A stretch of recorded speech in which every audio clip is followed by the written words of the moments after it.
on the country where a place like that is going to be populated by works of art.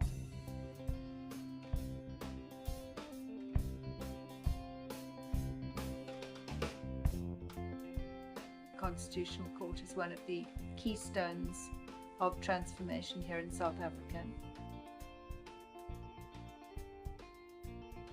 I think the vision of the court is very much around the role of art in politics and law.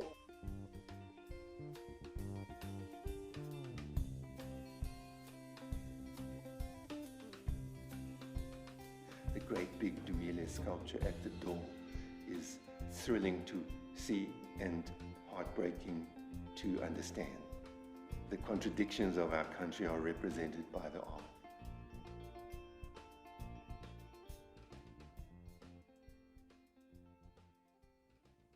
As a child in Johannesburg, the fort looked a completely terrifying medieval prison to be sent to. And I knew that my grandfather, Morris Kentridge, had been there as a prisoner during the 1922 miners' strike. He was a Labour member of Parliament and supporter of the miners, and it's the ironies of South African history that this was a miners' strike by the white miners, and their slogan was, "Workers of the world, unite and fight for a white South Africa." In 1948, white South Africans elected the National Party. Apartheid, an Afrikaans term for apartness, was official law. We experienced what a lot of people experienced: dispossession, forced removals, police brutality, told where to live. We experienced all the boxes that apartheid put out for people that were different.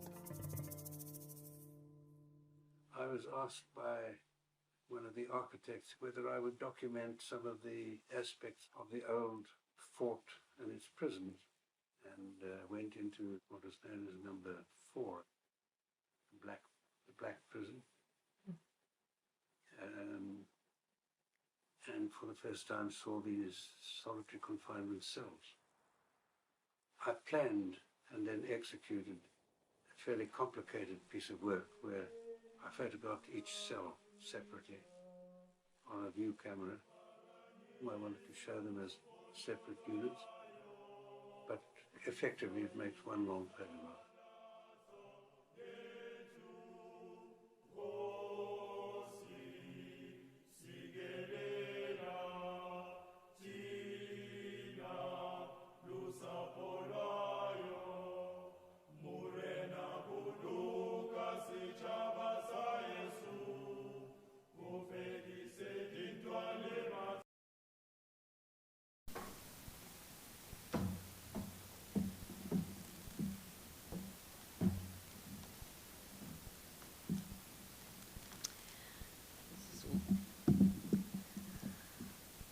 It is my great privilege to introduce the start of the formal program in commemoration of 30 years of constitutional democracy.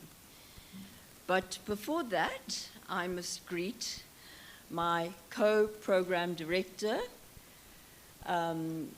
Judge Mpahlela, the Deputy Chief Justice of the Republic of South Africa, Justice Mlambo, the President of the Supreme Court of Appeal,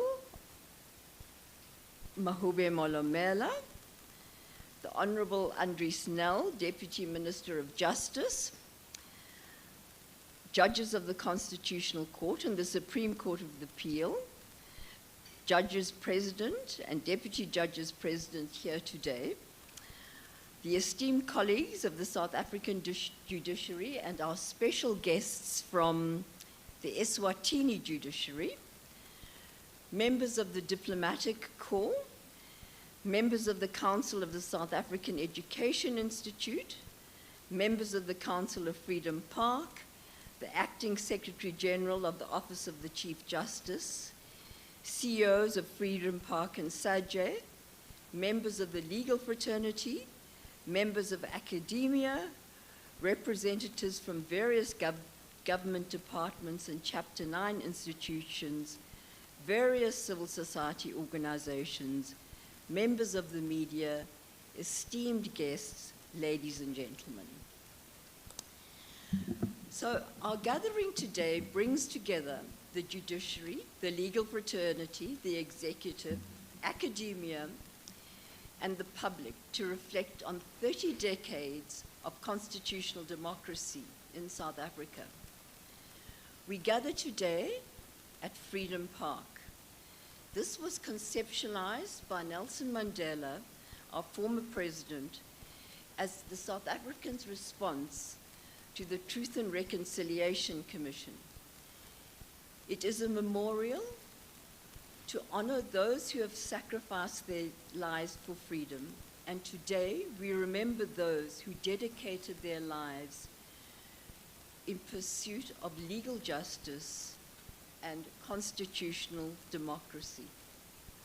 It is exactly the right place to mark 30 years of a constitution that was itself an extraordinary ambition, shaped by sacrifice and enduring commitment to justice, dignity, equality, and freedom. The men and women who sacrificed and endured, and many of whom we have honored today, did not strive for perfection, but for justice, even when this was denied them by the apartheid government. Despite the obstacles, they continued to strive for justice. The Constitution of 1966 was the answer to that demand.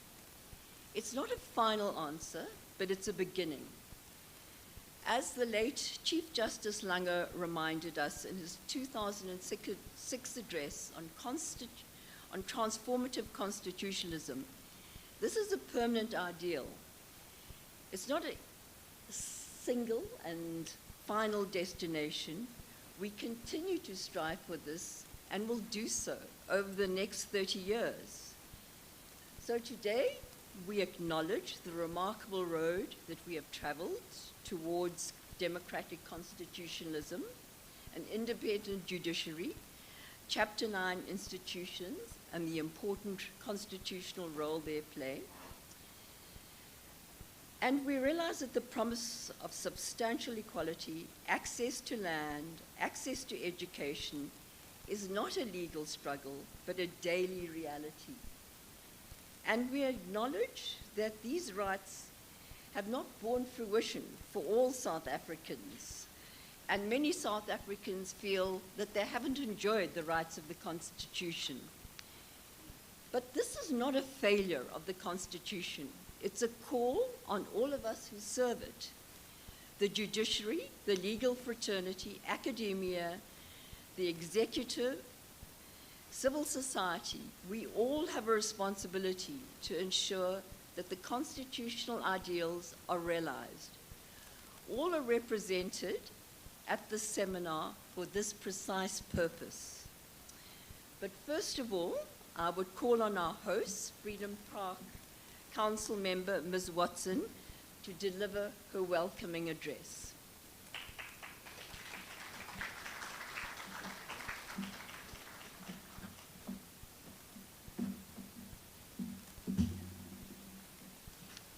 Thank you, Judge Nicholson. I am not going to go through the protocol. I will follow on what Judge Nicholson did in opening and welcoming the various dignitaries. And they normally talk about captains of industries. Today, we've got captains of the judiciary. And I don't want to run foul of messing it all up. As you were told, I'm Barbara Watson. I'm a member of Freedom Park Council, and mine is really to welcome you this morning.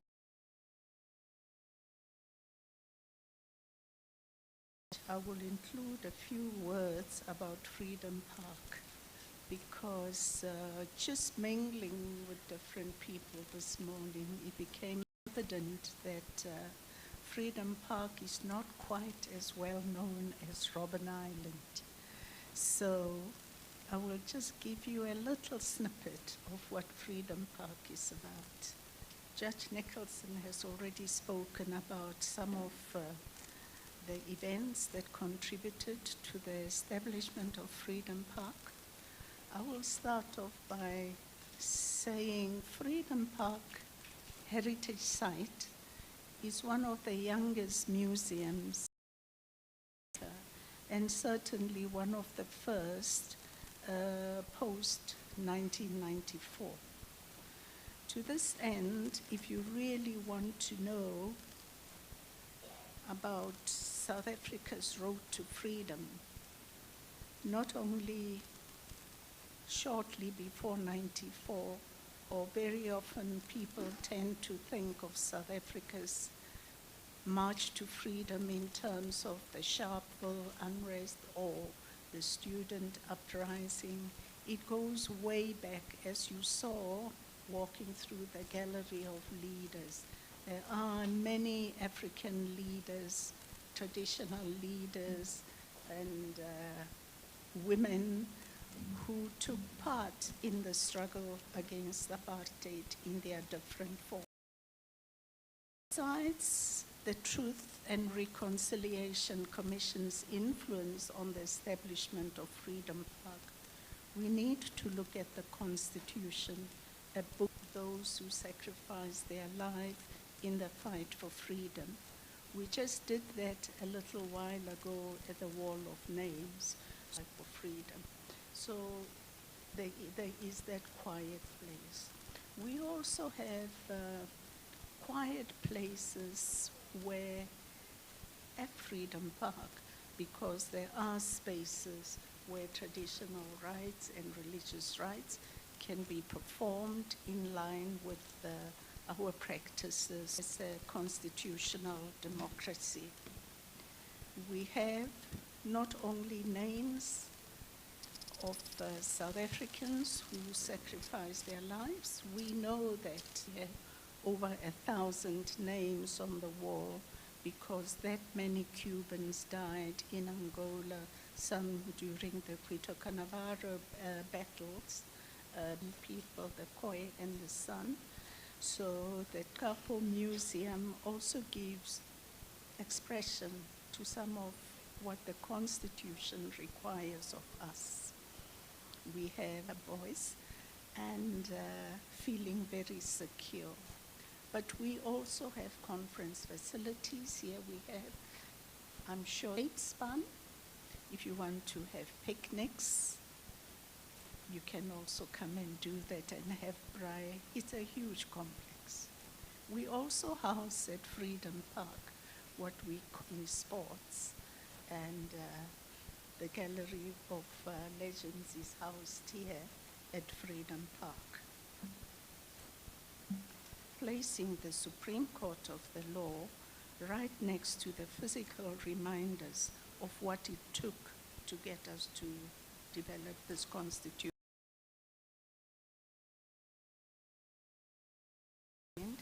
The legal doctrine of our democracy, and Freedom Park is its emotional and spiritual soul.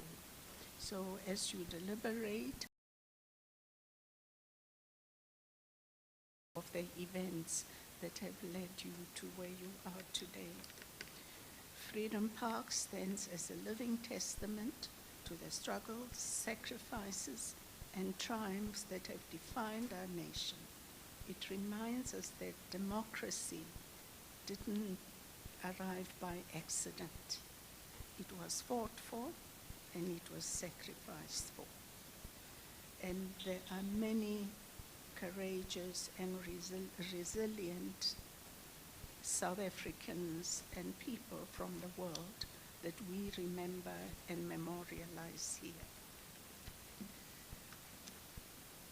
And as we mark this very important day, we also are reminded of the enduring relevance of a constitutional democracy in daily lives. The Constitution lives not only in courtrooms, legislations, and institutions. It also lives in our communities. It lives in the aspiration of young and old, It lives wherever citizens are and seek justice, demand accountability, and exercise their democratic rights. Freedom Park provides a space where all these various stakeholders can come and gather, plan, deliberate, and move forward. I am not going to take any more of your time, but I would also like, in the context of what I just said, to recall what Chief Justice Mandi Samaya said not so long ago. The judiciary is a neutral ground upon which the powerful are held to account and the vulnerable are the custodians of the social contract, entrusted with a sacred duty to interpret not only the letter of the law. As you deliberate throughout today, you will leave us with some pearls of wisdom to take our own Freedom Park. And welcome, Deputy Minister. Thank you very much, ladies and gentlemen.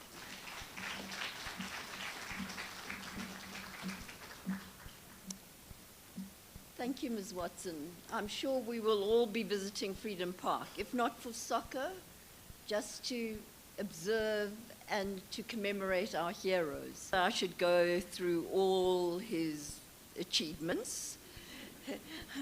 So I will only say that he started through the various courts. He's been our judge president. Well, no, he was president of the Labour Court. He's been our judge president. And that title alone carries the weight of 3 decades of constitutionalism. And since the introduction of the Constitution, the Deputy Chief Justice and the judiciary, as represented by the Deputy Chief Justice, is to never bow down to pressure from the executive. To also Judge President Mpahlele as program directors. Please allow me to observe the protocols, Supreme Court of Appeal. You're sitting next to me. We've been together as well. Thank you. I think I would also be remiss if I do not make a special mention of the Acting Deputy Chief Justice of the Republic of South Africa, Justice Nonkosi Mhlanhla, who's with us today. I'm on leave. I sought her permission to speak.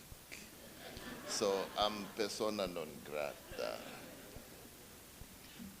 But I think I should also acknowledge my other colleagues from the South African Judiciary, but our special guests from the Eswatini Judiciary, led by Justice Pesheya. You are welcome here, my fellow countrymen. It's so nice to speak Swati with you, because I never get that opportunity here in Gauteng. So thank you very much. You've allowed me, Program Director, to observe the protocols you've observed.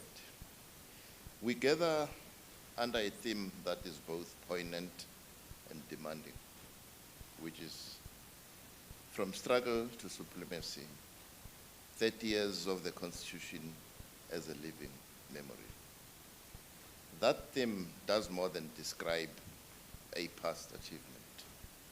It asks whether our Constitution remains a living public commitment, and whether, as a nation, we are prepared to renew that commitment.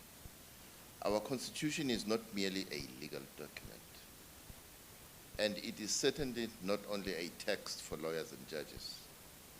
It is a national answer to a national history. It arose from a struggle against a system in which law was too often used not to protect the vulnerable, but to regulate exclusion and domination, to enforce human rights violations, and to entrench indignity. At the same time, it is resolutely forward-looking. It creates a democratic framework from which South Africans, in all our diversity, may seek justice through institutions rather than through arbitrary power, and through rights rather than through privilege. That is why a constitutional anniversary cannot be reduced to sentiment. It must be a moment of honest reflection on what has been achieved, what remains unfinished, and what fidelity to the Constitution now requires in devastating ways. Law became a machinery of separation, forced removals, past controls, detention, censorship. It is that a legal order can be highly formal and yet profoundly unjust. The Constitution was therefore necessary because South Africa needed more than a transfer of office. Different conception of public power itself. Power limited by law, justified by reason, and exercised in fidelity to human dignity. That is why the constitutions, we love these gadgets, but sometimes they jump around and make you lose your place. I was saying that is why the Constitution's opening commitments remain so important. The preamble recognizes the injustices of our past, honors those who suffered for justice and freedom, and commits the Republic to heal the divisions of the past, to establish a society based on domestic values, social justice, and fundamental human rights. Section 1 founds the Republic on human dignity, the achievement of equality, the advancement of rights and freedoms, non-racialism and non-sexism, the supremacy of the Constitution and the rule of law within 2 years, and in compliance with binding constitutional principles. The draft adopted on 8 May 1996 did not automatically become unanimously held that certain provisions could not be certified. The Assembly then reconsidered the text and amended it. And on 4 December 1996, the Constitution granted unanimous approval. President Nelson Mandela signed the Constitution on 10 December 1996, and it came into effect on 4 February 1997, was constitutional compliance. That history matters for more than commemorative reasons. It means that the Constitution entered our law through a process that joined democratic authorship with legal action. Separation of powers was entrenched. Judicial review became a constitutional necessity rather than an occasional possibility. Institutions supporting accountability, openness, and responsiveness. Public participation was not treated as decoration, but as part of legitimacy itself. Constitutional supremacy, in other words, vests judicial authority in the courts and requires that they act independently and apply the law impartially and without fear, favor, or prejudice. Section 34 guarantees to everyone the right to have disputes resolved in a fair public hearing before a court or another independent and impartial forum. License courts to govern. They require courts to do something both more limited and more exacting, to decide according to law, to protect the constitutional boundaries within it, and to ensure that rights are not left at the mercy of convenience, popularity, or office. For that reason, judicial independence is never a matter of institutional pride.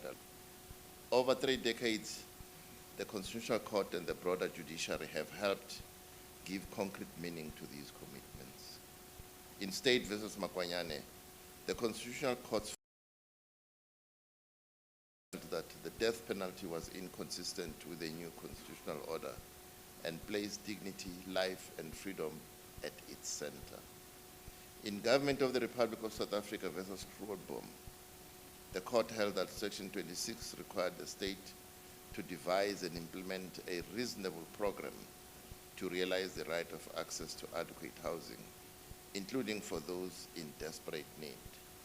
In Minister of Health versus Treatment Action Campaign, the court required the state to adopt measures addressing mother-to-child transmission of HIV and reaffirmed that socio-economic rights are judicially enforceable within the constitutional framework of reasonableness and progressive realization.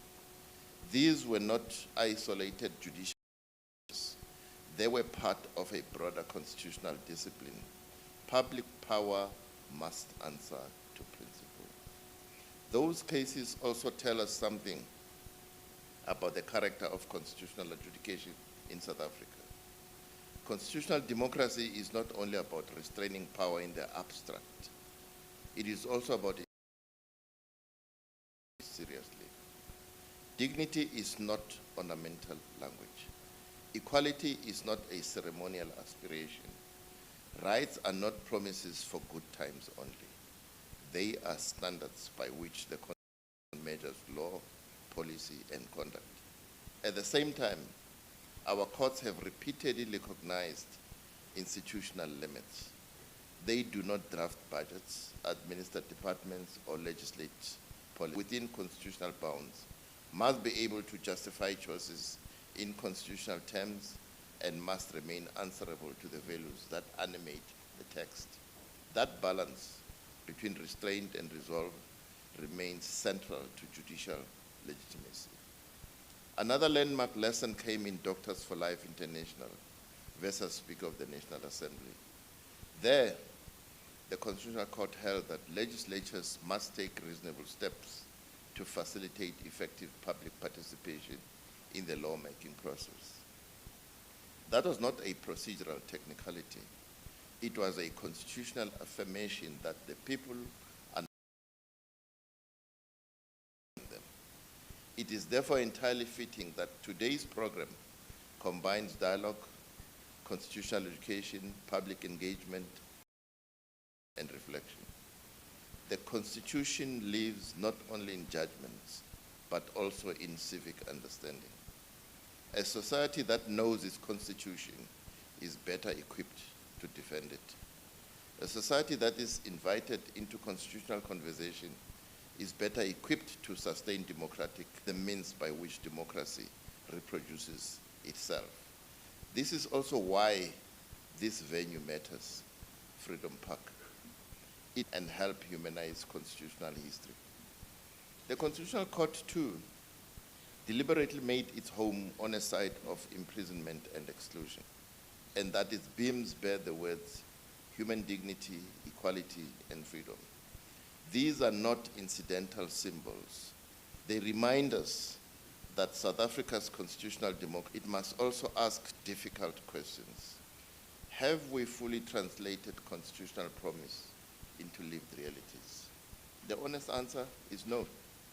South Africa continues to face profound inequality, poverty, unemployment, gender-based vulnerability, and uneven access to justice. Court doors may be open in law, yet justice can still be delayed. Expensive, unintelligible, or geographically remote. Institutional transformation has advanced, but it remains an unfinished project. Public trust in institutions, including legal institutions, can never be assumed. It must be earned and re-earned through integrity, competence, fairness, and openness. To say this is not to diminish constitutional achievement. It is to take the Constitution seriously enough to measure our democracy against its own standards. Celebration without self-scrutiny must not honor the Constitution. It would evade it. It is in that spirit that present-day constitutional controversies need to be taken head-on. As we open this seminar and exhibition, we therefore do so in public, in a spirit of gratitude, honesty, and resolve. Gratitude because the constitutional order was made possible by struggle, sacrifice, negotiation, and imagination. Honesty because constitutional democracy remains incomplete wherever indignity, deprivation, and exclusion remain stubborn facts of life. And resolve because the answer to constitutional fatigue cannot be retreat. It must be deeper constitutional commitment. On this day, we commemorate 30 years of the Constitution of the Republic of South Africa, to honor it as one of the defining achievements of our democracy, and to pay tribute to those whose courage, sacrifice, and unwavering commitment advanced, defended, and gave meaning to constitutionalism in South Africa. I and those who were with me at the University of Limpopo, called TEFLOP at the time, Chief Justice Zondo, find this moment very poignant. As young students studying law, whether would achieve a day like this. With Justice Zondo, it's actually a lot more poignant. His served articles where both his principles were met, because it brings us to the lived reality of all South Africans, that we come from somewhere. Walking through task, we must perform as members of the judiciary today. This occasion carries profound significance, for we are custodians of a sacred constitutional trust, entrusted to ensure that the Constitution finds expression in every judgment, every court order, and every act of justice we render. As we reflect on the path traveled by our courts over the past 30 years, we are called upon not only to acknowledge the work that has been done, but also to renew our commitment to the responsibilities that lie ahead. Constitutional democracy is never complete. May this day deepen our fidelity to dignity, equality, freedom, accountability, and justice. And may it strengthen the constitutional imagination of all who serve this republic, so that the journey from struggle to supremacy is not remembered only as history, but renewed as responsibility. I thank you.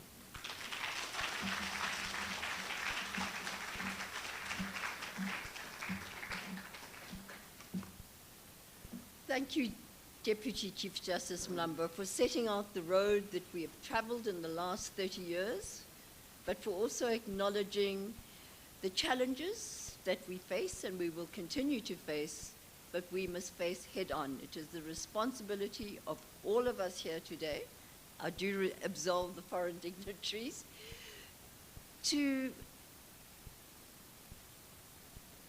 progress. Our Constitution must progress. Deputy Minister of Justice and Constitutional Development, the Honourable Andries Nel, once again, I won't go through his whole, being elected as a Member of Parliament for the African National Congress in 1994. During 1994 and 1996, he was involved in the Assembly. Over the last 3 decades, he's served as whip, deputy and acting chief whip, house chairperson. Not interested in me, so I will let him progress. Program Director, thank you very, very much. And my apologies for truncating your mandate. Deputy Chief Justice and President of the Supreme Court of Appeal, and all former Chief Justice Zondo, and all justices and honored participants in this very, very special event. May I, Deputy Chief Justice, apply for direct access to apply to dispense with protocol formalities, which I think have been very, very adequately observed. I take the nod as a judgment in my favor. A very, very good morning to all. I would like up front just to apologize for arriving late and give notice that I would be forced to leave slightly early, and I'll explain why in the course of my input. But I think just to start off by making the point that coming to Freedom Park is always a very special and very moving experience for many, many different reasons. In the way that Freedom Park is designed and in the way that that design really brings out the strands of the desire of the South African people for freedom and dignity. And I think to stand here today on the 26th of June, the day on which the Freedom Charter was adopted at the Congress of the People held in Kliptown in 1955, I think makes it all the more special. The fact that on this day we are sharing in reflecting on the journey of the Constitution and the sacred duty that we share in safeguarding constitutional democracy and judicial independence. The Freedom Charter contains many of the values and the objectives contained in the Constitution of the Republic of South Africa. And this year, as we celebrate the 30th anniversary of the adoption of our Constitution, we do so under the theme, One Constitution, One Nation. Reflect, renew, recommit. I think that theme was chosen very, very deliberately, because I think we are at a juncture in our national development where it is indeed important to emphasize that we are one nation under one constitution. At the same time, 30 years into constitutional democracy, we don't celebrate uncritically. There is indeed a lot for us. That reflection calls for renewal, both of ourselves as individuals as well as the institutions that have been battered and undermined. I think call upon us to recommit to the journey that this Freedom Park celebrates so eloquently. Respectfully, that we all rise, whether in body or in spirit, to recite the preamble to the Constitution of the Republic. Recognize the injustices of our past. Honor those who suffered for justice and freedom in our land. And believe that South Africa belongs to all who live in it. United in our diversity. We therefore, through our freely elected representatives, adopt this Constitution as the supreme law of the Republic, so as to heal the divisions of the past and establish a society based on democratic values, social justice, and fundamental human rights. Lay the foundations for a democratic and open society in which government is based on the will of the people, equally protected by law. Improve the quality of life of all citizens and free the potential of each person, and build a united and democratic South Africa, able to as a sovereign state in the family of nations. May God protect our people.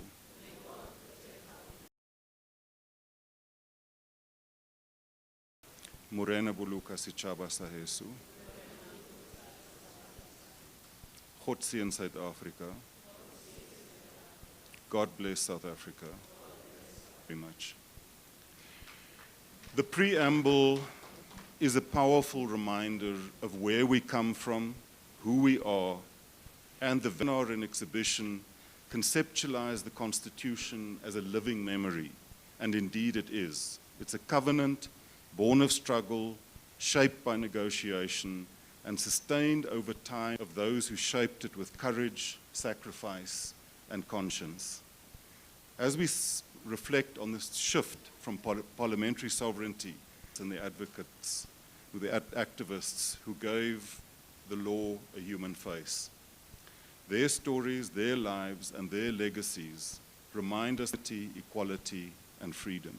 In honoring them, we recommit ourselves to ensuring that the Constitution remains a shield for rights, guiding us through turbulence and triumph, transformation and trial. The commemoration of its 30th anniversary must therefore be an ism as the cornerstone of national identity and as a living instrument for justice, equality, and development. Cabinet has adopted government, whole of society celebration. Just like the constitution-making process, a national commemoration is an inclusive initiative involving organized labor, business, youth formations, educational institutions, and those who are the very guardians of our constitutional democracy, as well as the resilience of our democratic institutions. 30 years ago, South Africa emerged from the shadows of oppression into work. It was the culmination of generations who dared to dream of justice, of equality and dignity. It was the voice of those who marched in defiance, who languished in prison cells, that we will not be confronted by challenges which test the mettle of our constitutional democracy. As a country, we are facing reality. We need to address those challenges openly, honestly, head-on. Many South Africans have raised concerns about migration. They're concerned about pressure on public services. They're concerned about safety, security, and the rule of law. These concerns are real, and they need to be addressed, and presidentially be directed at those perceived to be competitors for jobs and resources. Yet we must recognize that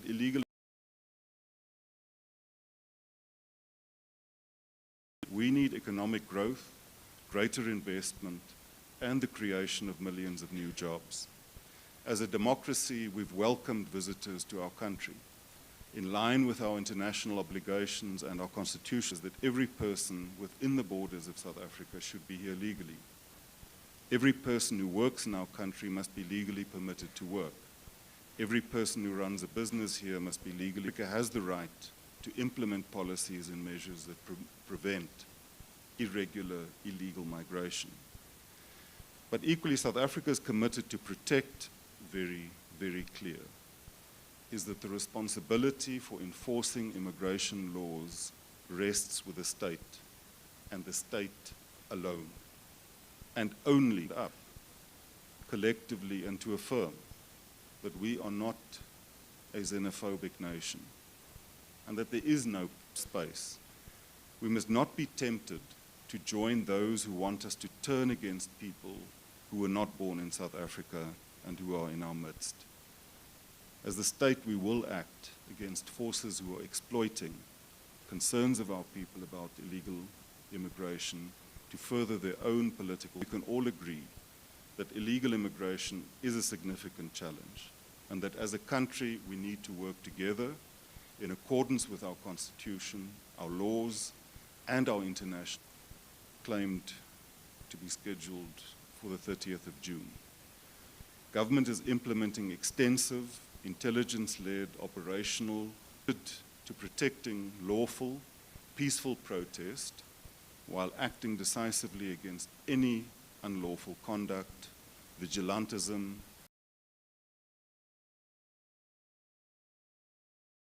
may arise.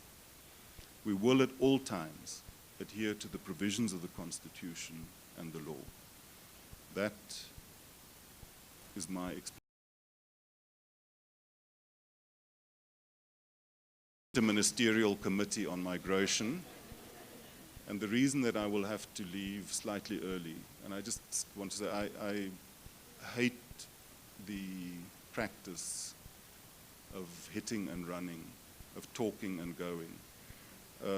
I just think that it's both disrespectful, but it also deprives one of, but regrettably am forced by circumstances, because at 2 o'clock, the South African Police Service will be having a mass parade of all of those who will be deployed.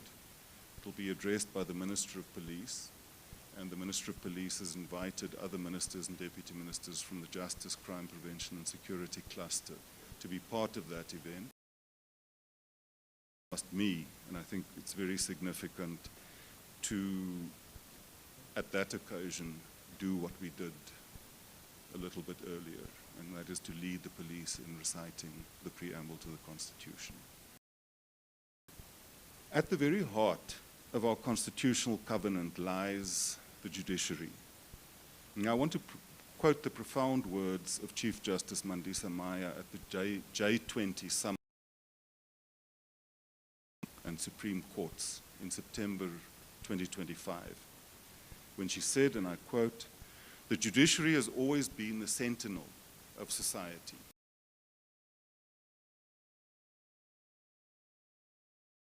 And the vulnerable find their voice. We are the custodians of the social contract, entrusted with a sacred duty to interpret not only the letter of the law, but also its spirit, the timeless pursuit of fairness, equity, and truth. And on our watch, the instruments of justice upon which humanity relies to maintain social order and prosperity of her nations are most ruthlessly tested by a new and alien class of challenges that are amorphous, borderless, and evolving at a pace that often outstrips the deliberate cadence of the law. It is now not so unusual for our courtrooms to adjudicate cases that involve interests straddling continents. Our court rolls abound with the disputes born in the digital realm and difficult social dysfunction, and our precedents must wrestle realities with which those who came before us could never have imagined," close quote. We cannot celebrate the 30th anniversary of the Constitution without affirming that independent, impartial, and fearless courts are the very guardians of the Constitution. They're the bulwark against tyranny, the shield against corruption, and the voice of justice when all others fall silent. Our judgments, which have changed the lives of people and communities in very significant ways. They've also held other arms of state to account.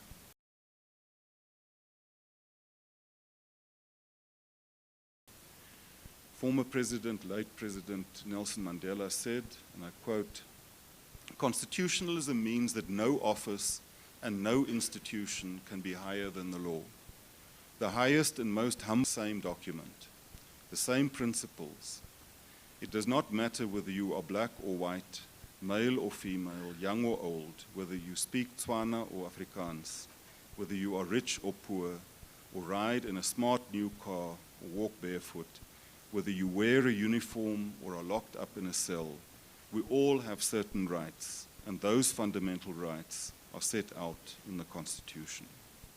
He also reminded the judiciary of the fundamental importance of their task and that our constitutional democracy rests on their shoulders. He said, "The authority of government comes from the people through the Constitution. Your tasks and responsibilities, as well as your power, come from the people through the Constitution. The people speak through the Constitution. It enables the multiple voices of the people to be heard in an organized, articulate, meaningful, and principled manner. We trust that you will find, when we look at you, we see for the first time the many dimensions of our rich and varied country. We see a multiplicity of backgrounds and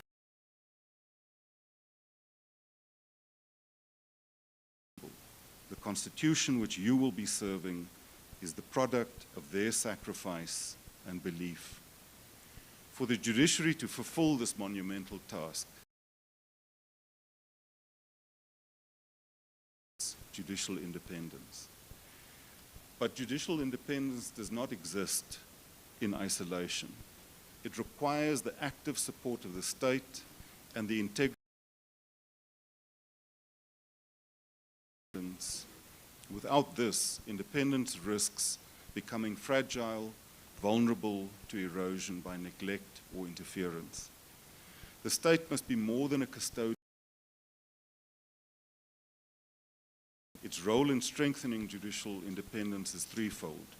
Firstly, respect for judicial authority, ensuring that executive and legislative actions remain subject to constitutional review, financial or political constraint. And thirdly, the protection of judges and magistrates, safeguarding them from intimidation, ensuring their independence is not compromised by external pressures. The state must not merely avoid interference, it must actively cultivate conditions in which judicial independence flourishes. The face of the state, it is in the actions of civil servants that individuals and communities encounter the Constitution in practice. To support judicial, firstly, implement court orders faithfully, without delay or obstruction. Secondly, operate with transparency and accountability, reducing the burden on courts to resolve literacy among officials, ensuring that respect for the rule of law permeates every level of governance. A professional and ethical public service is not a luxury.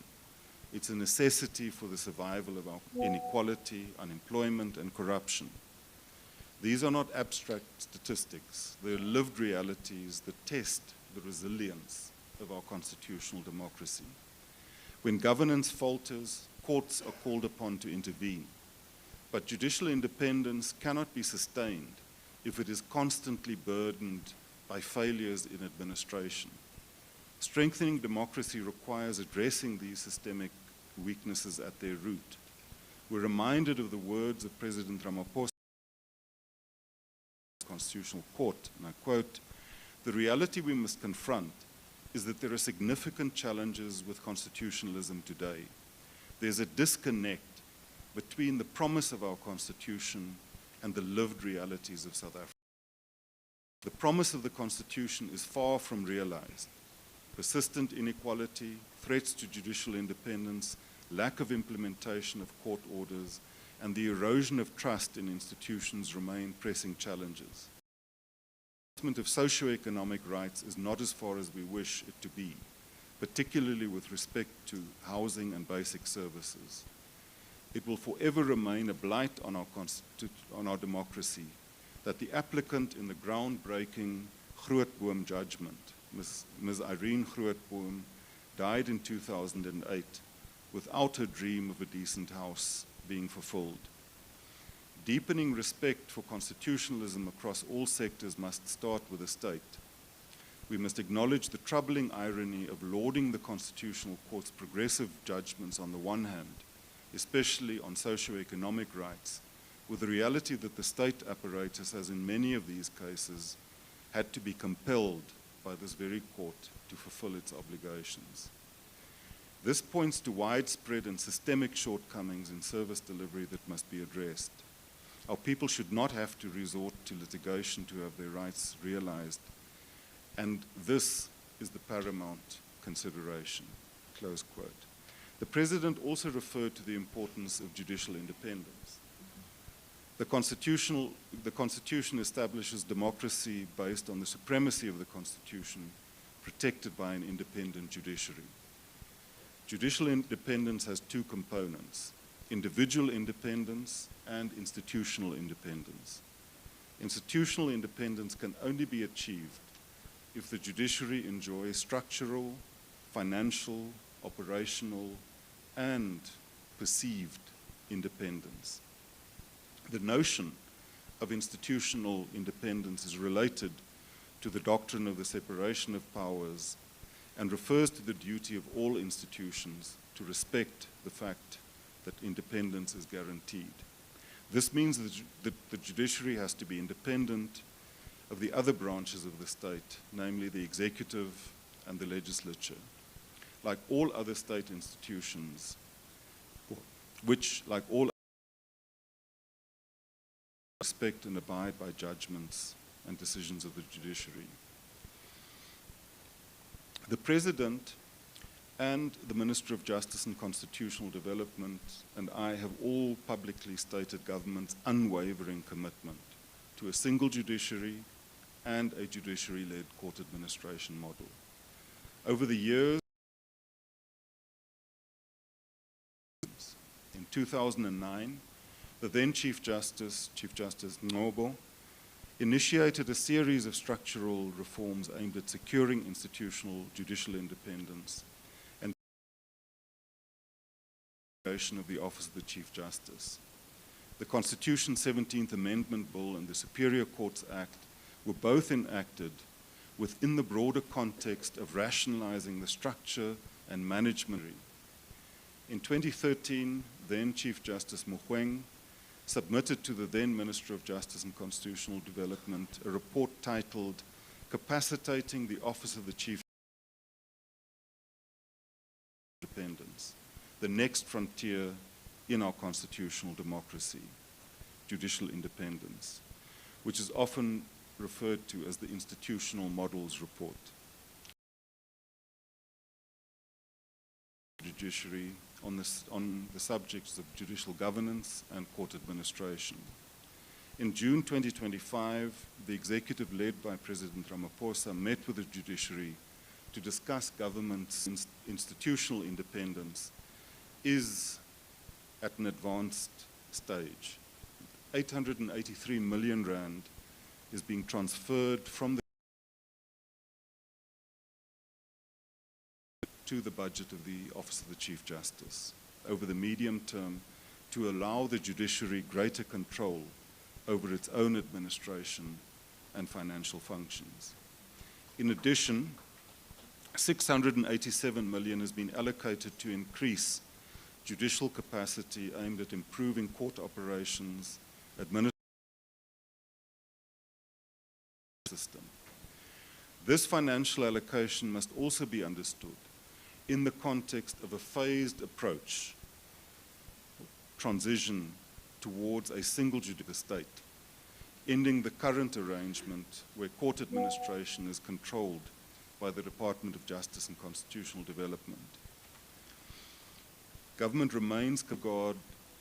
Consultations have commenced with relevant stakeholders to build stable, credible, and accountable administrative governance and financial capabilities required to and maintaining public confidence in the court system. Phase 1 of the transition took effect on the 1st of April 2026 and marked a significant security services comprising guarding services in the superior courts, close protection services to judges facing threats to their lives, repair private residences. It also includes facilities management services such as day-to-day maintenance, planned maintenance, minor capital works. Justice has yet been liberated from public works, but we wish you well in your onward journey. Phase 2 will focus on the promulgation. This process is expected to be completed during the 2026-27 financial year.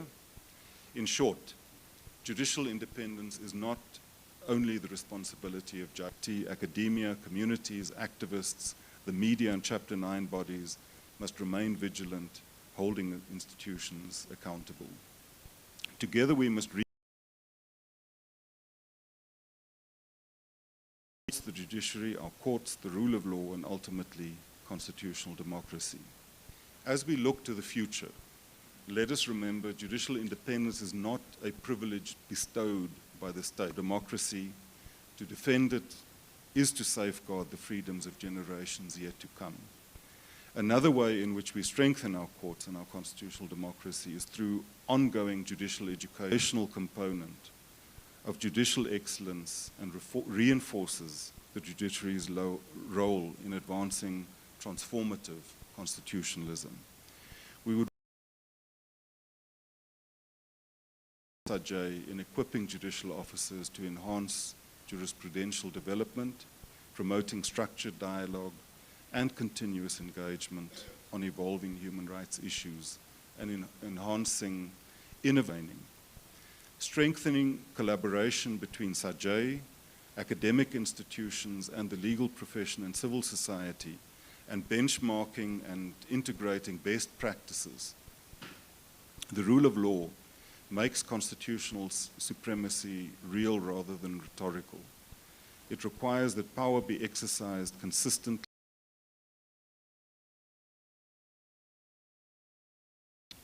with discretion left unchecked.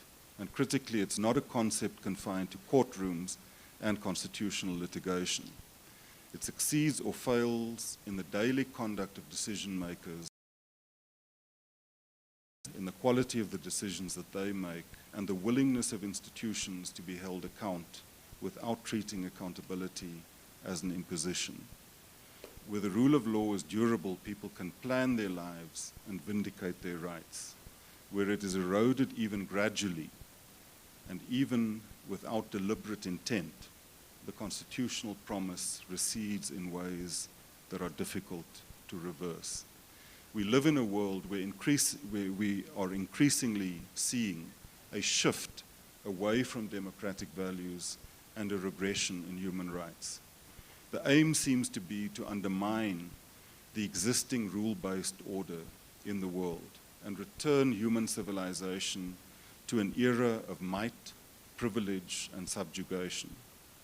Our Constitution commits us to build a society based on democratic values, social justice, and fundamental human rights, a society in which every person is equally protected by law.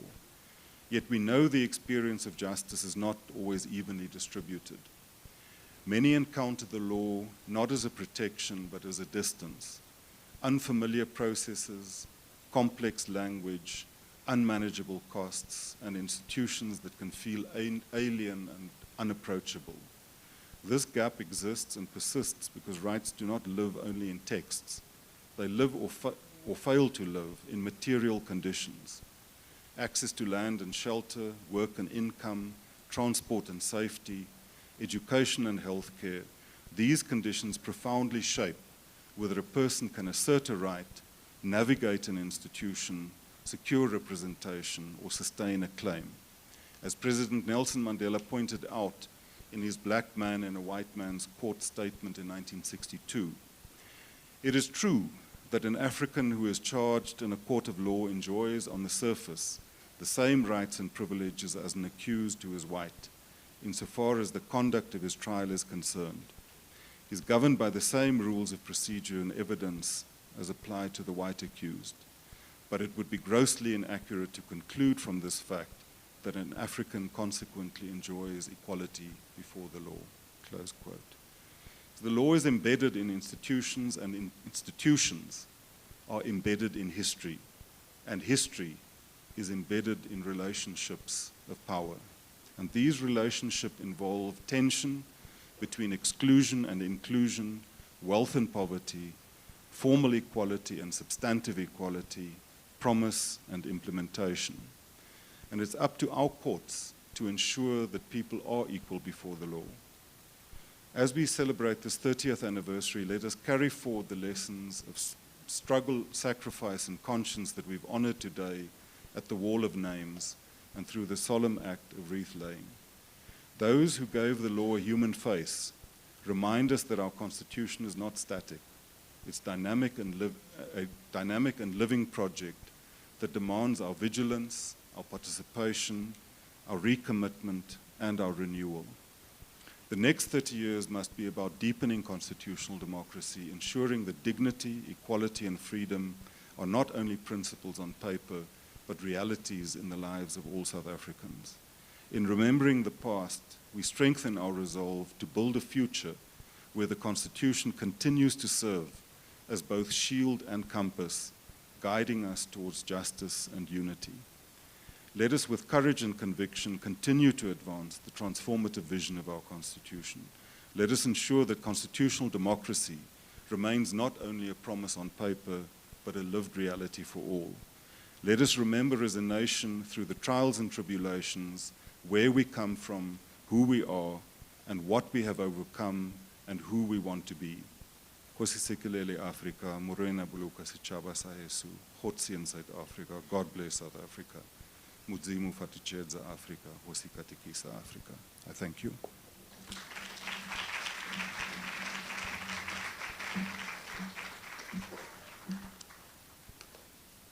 I'd like to thank Deputy Mr. Nell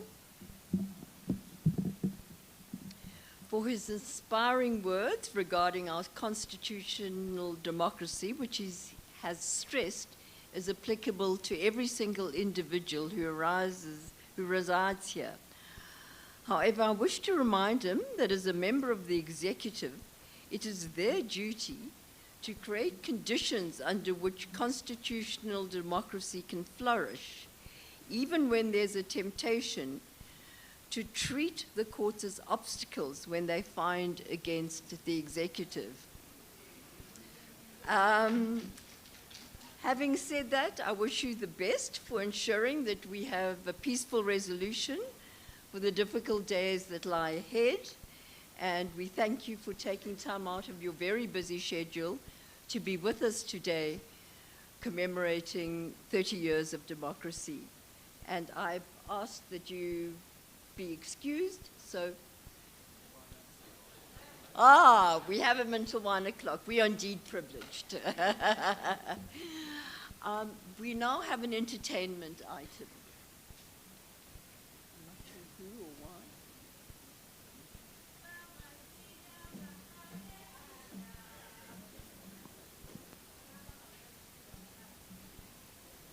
Sabashia bazale kaya sangena kwamanye amazwe kungasikho nubaba nomama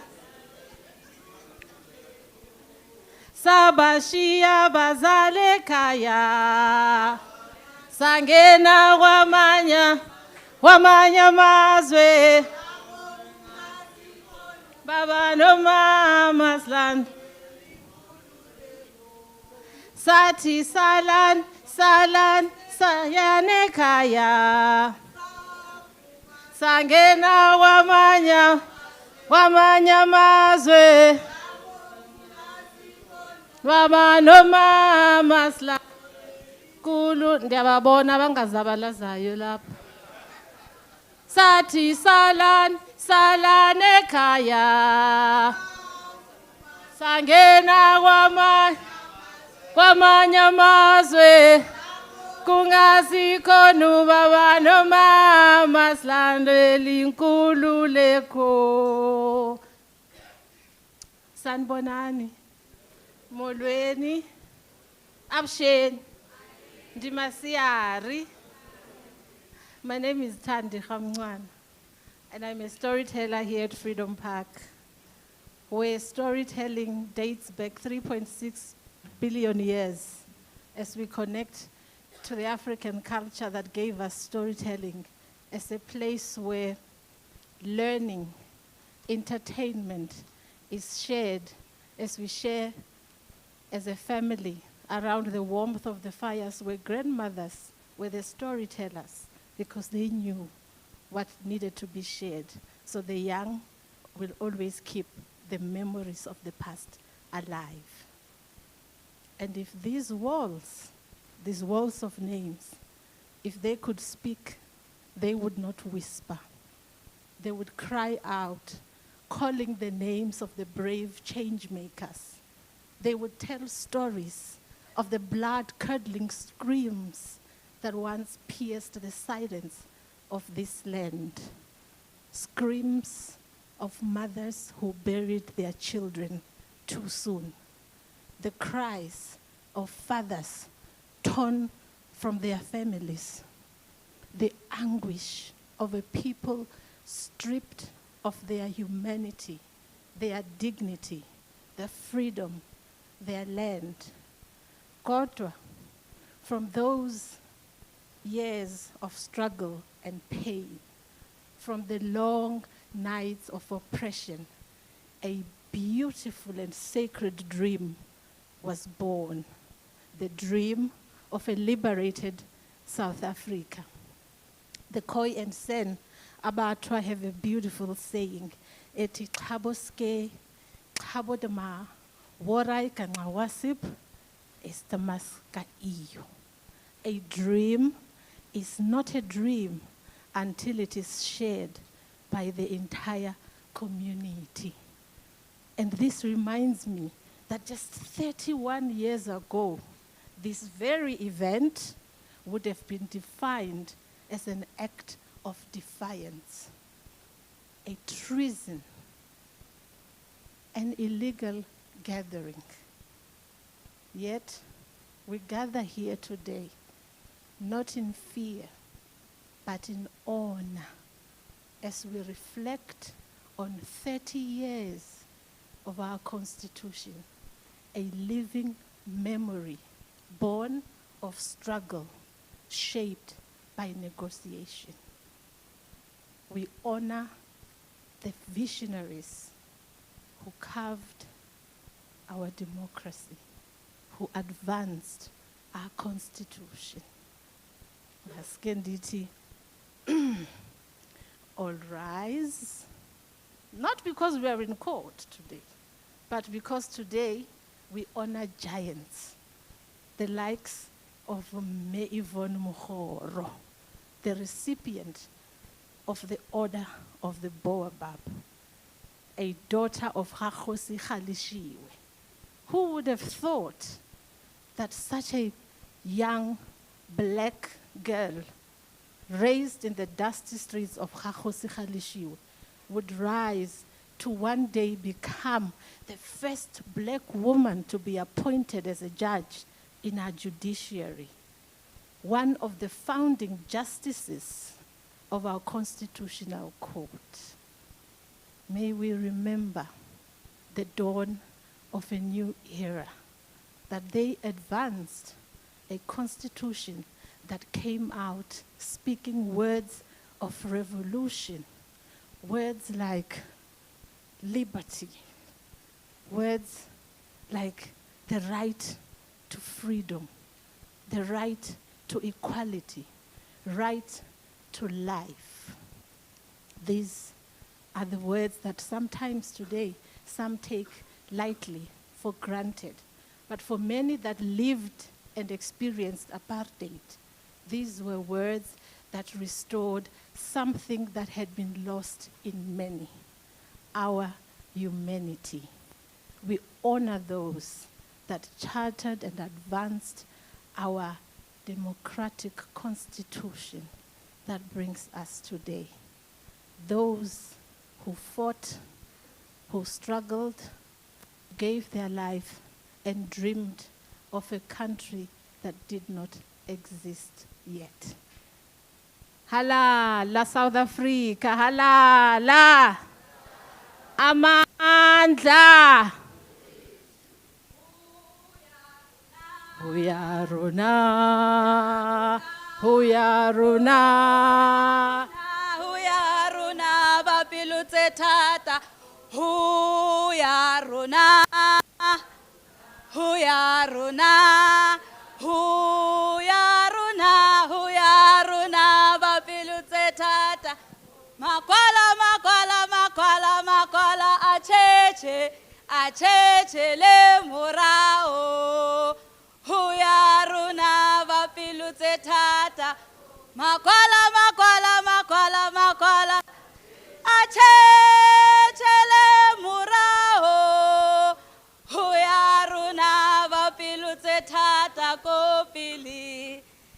This reminds me of the many learners who come here at Freedom Park, eager to learn the names on the walls of our heroes and heroines who have fought tirelessly for the liberation struggle of South Africa.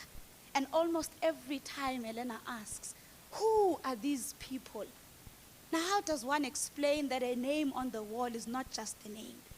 That wall carries names of those who marched in streets while others endured imprisonment and exile. Men and women who carried communities, defended human rights, challenged injustice for a future they might never live to see. A future where every ballot spoke louder than oppression in order for all South Africans to have the right to vote, to be heard and to belong. Because even if the struggle took place into the streets, for others it took place in courtrooms where dignity itself was on trial. And today it is an honor as we commemorate 30 years of the Constitution and remember the likes of Mefigile Ntshangase, who stood courageously for the Somkhele community and its ancestral sacred land. And oh, Sana, how do I forget Ipoza Yamapoza, the one who was appointed by Nelson Mandela, Chief Justice Arthur, listen carefully, Chuckleson. Am I saying it right?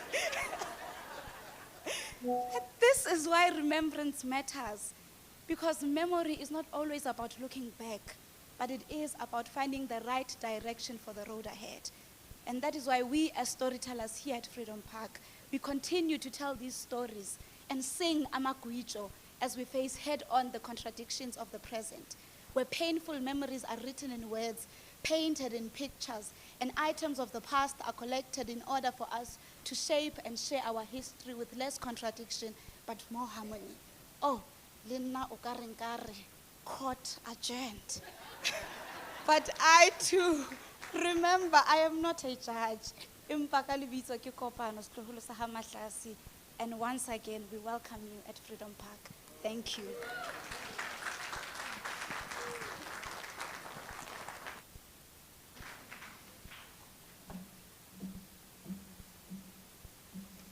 I now call upon Professor Somadota Fikeni.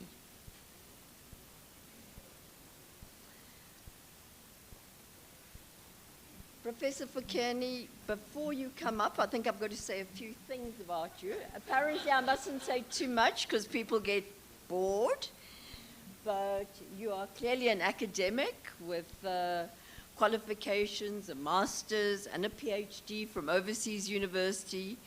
You're currently the chairperson of the Public Service Commission, but as I understand, and you can correct me, you've become more of a political commentator than an academic.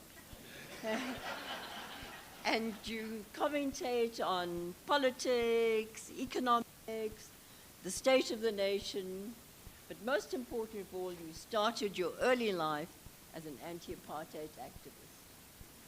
If there's anything more you think you should tell us, please go ahead. But you're welcome. Thank you very much, Program Director, to our former Chief Justice, Raymond Zondo, to the Deputy Chief Justice, Babu Mlambo.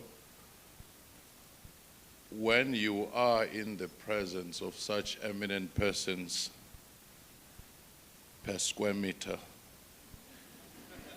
it is always a huge risk to call people by name. I would simply say the entire leadership of SAJEI, Deputy Minister, just stepped outside, the diplomats I see, colleagues from the constitutional bodies.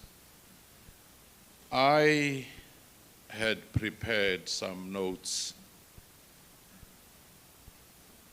to all the leaders of the judiciary I see here, even Judge Mandela, we studied in that great University of Transkei some many, many years ago. I just want to share a few notes and has decided to abandon whatever I had prepared. The first one, it's what I said the other day on the anniversary of the adoption of our Constitution. If we are to talk of education, citizenship, in relationship to our Constitution, is to first tell ourselves that a constitution and constitutional democracy is not a noun, but a verb. It's not something you name, it's something you do. If our reframing could just be that. And it is not something that is a specialty for the judiciary or for SAJEI, but it is something that all citizens and residents should familiarize themselves with. And it is not something that take intervals where you say, I've participated in elections, therefore I'm done. It is something that needs eternal vigilance, where you are continuously participating in the process. Like heart, it cannot stop beating, because if it stops beating, the entire institution of democracy dies. It was on this day, 71 years ago, in 1955, that the Freedom Charter was adopted. And it has footprints in our Constitution today. What is distinct about that particular period was that when nothing was happening in the front of the struggle, it took mobilization of the entire society, professionals, teachers, traditional leaders, youth formations, political formations, everybody to start seeing that particular shift. And again, 70 years ago, the march of women into the Union building, it was the same arrangement where you had mobilization of people across races, urban, rural, to say everyone should take part in the process. Again, fast forward to the mass democratic movement of the late 1990s. Sports people, poets, cultural groups, everybody. It was not just for political actors who took part. Only then in the history of this country have we seen change, when everybody participates. But if you leave business people alone and say sort things out, they end up being the main beneficiaries. If you leave political actors and say, please, we have left everything in your hands, they end up being net beneficiaries. Again, when the World Cup came, we knew what the national objective was, to host this World Cup and showcase to the rest of the world. A hawker along the road knew what to do. A policeman and a policewoman knew what to do. A person in the public service knew what to do. Things were moving smoothly, the private sector, the business sector. So each time when we are well educated and we have a patriotic duty to understand anything, this nation is unstoppable. But each time we leave it to just one sector of society, wrong things do happen. Democracy is not just for parliament. It's not for those who are elected into positions. It is not for specialists. It is not for the judiciary. After all, if we leave everything to the judiciary, you quarrel at home, you say, let's go to court. A small branch meeting, let's go to court. They may suffer judicial fatigue because they were not meant to adjudicate every other thing. That's where the issue of education comes in. How then should we approach the issue of civic education so that everybody is involved? I always like what Deputy Minister does, starting with the recitation of the preamble. The first one is to make sure that we mainstream our understanding of the Constitution and constitutional democracy to our education system. That life orientation, which sometimes is left to say everything and anything, that's where it should be starting. Our universities, to make sure that we have that understanding. But the issue of language that the Deputy Minister raised becomes very much important. In this country, everything is made to look so complex, and technical language is used. You can't even fill the form of your text at times. You need to consult somebody. And at times, I'll say this with all due respect, we have complicated our lives. You want to write a letter on certain things which you know, and you're told you can't do this thing, you have to get a lawyer. And the lawyer takes the same letter and just write whereas. Then it's 6,000 rands later.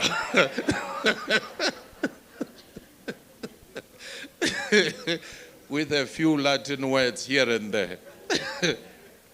Then the question of access to justice, if we've made our legal processes so costly, becomes an issue. I've come from Winterveld. People have farms which were left by their parents.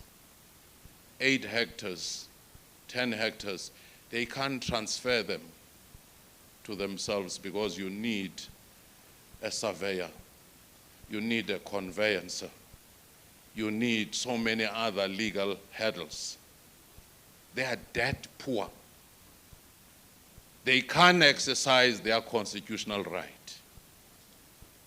So, to educate people, we should begin to exercise our minds in saying, how do we draw the gap between the promise of our democracy and the lived reality? That I see all the time in the public service, where departments have clean audits. They have annual reports. When you read them, they look so elegant. But when you go to look at the communities they are supposed to service, they are in misery. Which means there is a gap. And that gap begins to show in the Afrobarometer study, the the Human Science Research Council studies, which says we are seeing a decline in the trust of public institutions, and that now is beginning to affect even constitutional bodies, even the judiciary. Of course, the political class is at the lowest rank. Why? People say on paper things are good, but we've become the most unequal society in the world. We vote, but after voting, we do not see the correlationship. There's no amount of education we can have if that lived reality is not there. There's one municipality which finally got unqualified audit, which some were calling its clean audit. And people said, but the sewer is still running. So they started protesting against clean audit. The question is whether we are talking to ourselves as the elite or we are talking to the realities.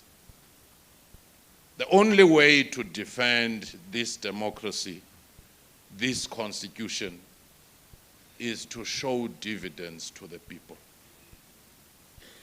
Some people in the public service not following the constitutional values and principles outlined in section 195 of chapter 10.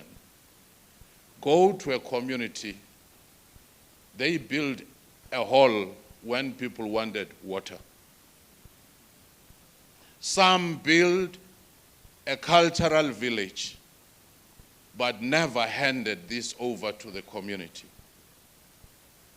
because they are doing it for themselves. So the only way to educate the public is to tell them government is elected by them, but not only that. Government does not have money. It collects your tax, your pay as you earn, your VAT, on an understanding that it will use that money wisely. When it does not use it wisely and it runs out of money, they will come back to the same citizen to say we are raising the levies because we've run out of money. So in essence, you're looking after our commonwealth. And the last point, what are the chances of exercising our democracy with the current levels of inequality? If you sleep on the sidewalk and you have no food to eat, you are begging in the street lights, on the day of elections, do you go queue in the line or do you continue scavenging for food? When you know even those elected may not immediately answer your cry. I thank you.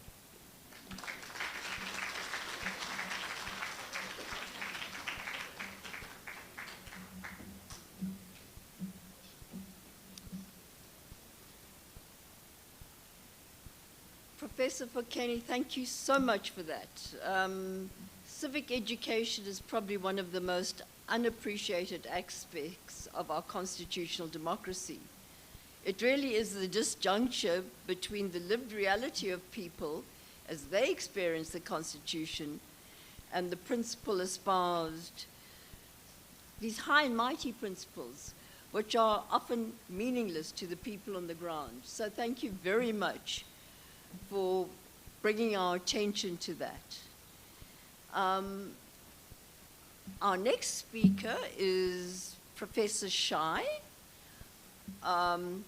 He is part of academia, and one of the most sharpest observations in transformative constitutional scholarship is that the Constitution does not live in courtrooms. It lives in schools, in households, in civic situations, associations, and in the choices of individuals who may never set foot in a court, but to decide every day whether to respect or subvert the rights of those around them. So I now call on Professor SAJEI as a representative of academia.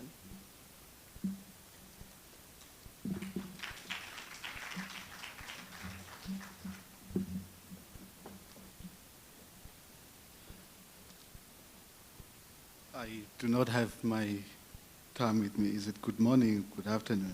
It's good afternoon. It's just afternoon. Good afternoon to everyone.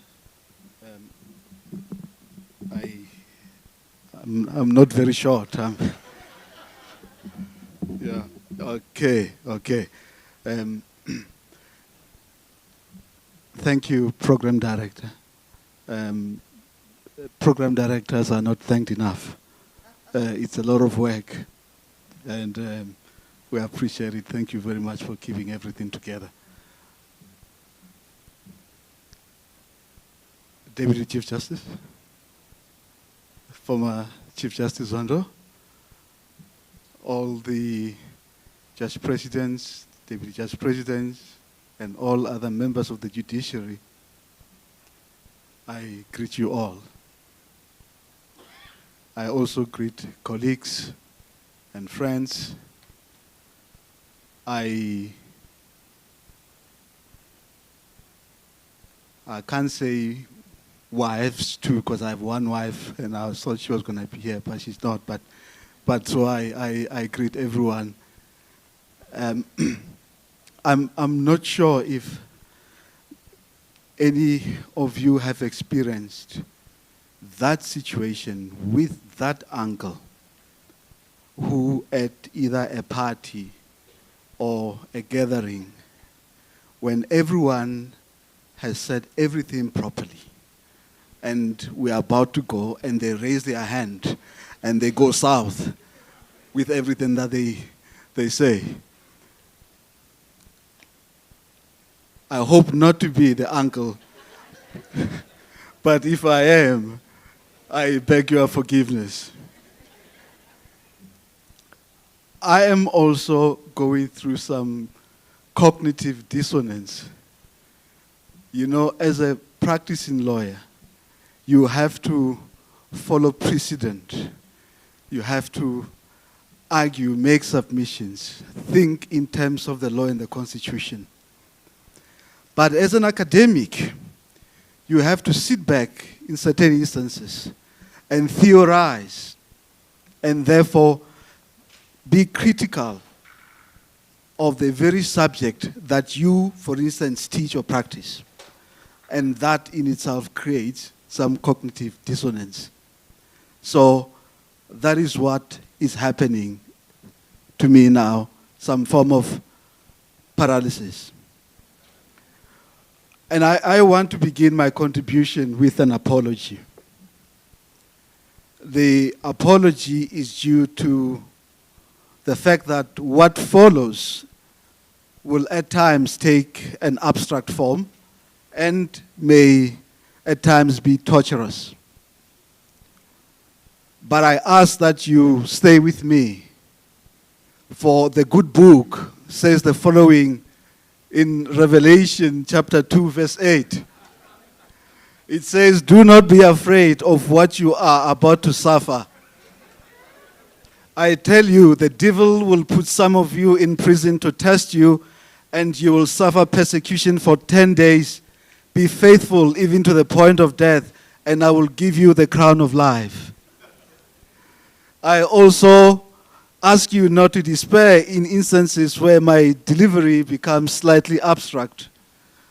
I ask you to stay with me, because that which is bitter to the tongue is generally sweeter to the stomach. Again, in the book of Revelation chapter 10, verse 9, the prophet John says, "So I went to the angel and asked him to give me the little scroll. He said to me, 'Take it and eat it. It will turn your stomach sour, but in your mouth it will be as sweet as honey.' I took the little scroll from the angel's hand and ate it. It tasted as sweet as honey in my mouth, but when I had eaten it, my stomach turned sour." So today I intend to invert the angel's command to Prophet John by offering that which may be bitter to the tongue, but sweeter to the stomach. But I propose to begin my contribution today with what I consider to be the role of an intellectual in society. I do so because it appears to me that more often than not, those in society who have conferred upon themselves the role of intellectuals tend to speak on behalf of power, not against it. Increasingly, our public space is dominated by partisan policy intellectuals who, although using the language of independence, expertise, or neutrality, these intellectuals are nevertheless organically linked to one or another political party, a lobby group, some special interest, or even a foreign power. Predictably, the contribution of these embedded intellectuals appear to be dedicated towards maintaining the status quo and not towards dismantling it for the greater good of humanity. In this sense, they knowingly or unknowingly become technicians of empire and imperialism. In relation to our constitutional democracy, there is a tendency amongst what we may for today call establishment intellectuals and some other intellectuals. There is this tendency to tell us that we have reached the end of history, and they warn against any critique that questions the very foundation of our constitutional democracy. The idea is that, or as they say or hope, that we should all practice intellectual abstinence.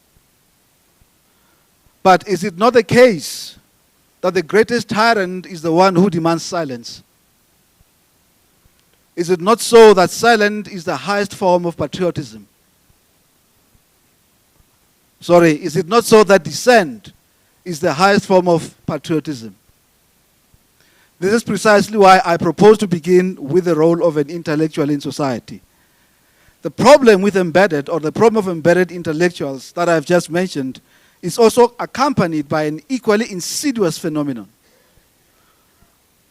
One of the continent's outstanding thinkers, Achille Mbembe, calls this phenomenon a flight from theory. Mbembe says that today, and I quote him, today the overwhelming belief is that coupled with science and technology, market capitalism and humanitarian intervention will sort out most of the African continent's problems. Complex social structures and processes such as war, mass poverty, joblessness, disease, and illiteracy are treated as if all of these are purely technical matters, and the human subjects implicated in these dramas have no histories.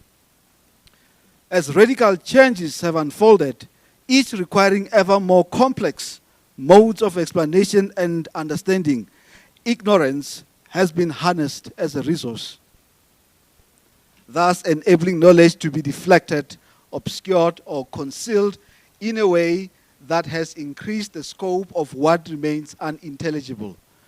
Critical analysis is substituted for the production of quantitative indicators. Close quote. Mbembe is haunted by the fact that the crisis in Africa has for some time been understood simply in technicist terms, and therefore as an event that calls for a technical solution, such as simply saying that we need good governance and all is going to be fine. He observes that the resort to characterizing our problems in technical terms is a result of the retreat from theory. The retreat from theory. Theory is not important anymore, we are told. He suggests that the retreat from theory, or the flight from theory, has resulted in the rise of methodological empiricism, or which means the focus on observable facts and renewed faith in describing the world as it is instead of what it ought to be. This is an unfortunate development because the task of theory, as Mbembe says, has always been to ask what characterizes our present and our age. Therefore, what gave theory its edge was always its presupposed capacity to both transform the existing structures of power and to imagine alternative social arrangements. Against this backdrop, I invite all of us to deeply think about what therefore ought to be the role of an intellectual in society that Antonio Gramsci describes in the following manner. The old world is dying and the new world is struggling to be born. Now is the time of monsters. Alternatively, and this is my characterization of contemporary South Africa, we live in a country where the old is refusing to die, yet it pretends to be dead. The new world is theoretically incapable of seeing the ghostly characteristics of the old. I use the ghost metaphor as an attempt to explain the notion of haunting. For those who believe in ghosts, or are lucky enough to have seen a ghost, they would know that the greatest survival tactic of a ghost is its ability to pretend that it has passed on. And therefore, if colonialism and apartheid openly or were to openly declare themselves to be alive, they would certainly face a violent revolutionary exorcism. So by performing death, reckoning, a ghost gets away by gaslighting the living into believing that the living are paranoid. The task of the intellectual in South Africa today is therefore to be a ghost hunter and a ghost buster.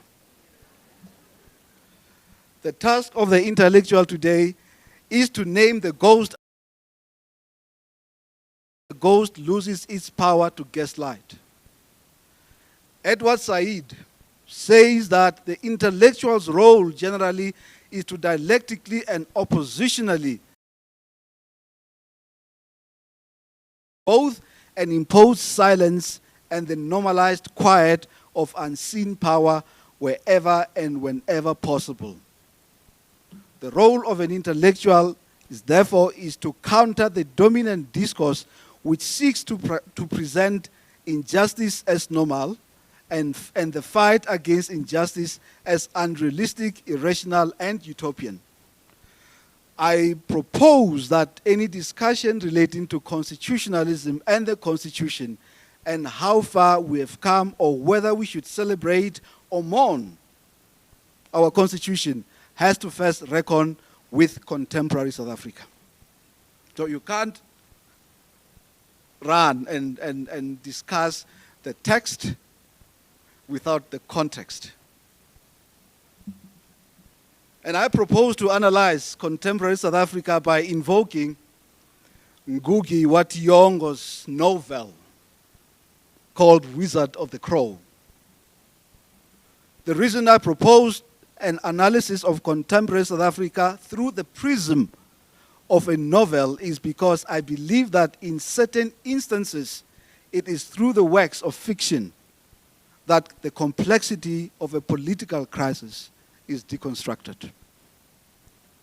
The setting of the Wizard of the Crow is an imaginary post-colonial country called the Free Republic of Aburiria, a country that is autocratically governed by one man, dictated the ruler of the Free Republic of Aburiria. Because of this inexplicable and unending illness that had afflicted the ruler,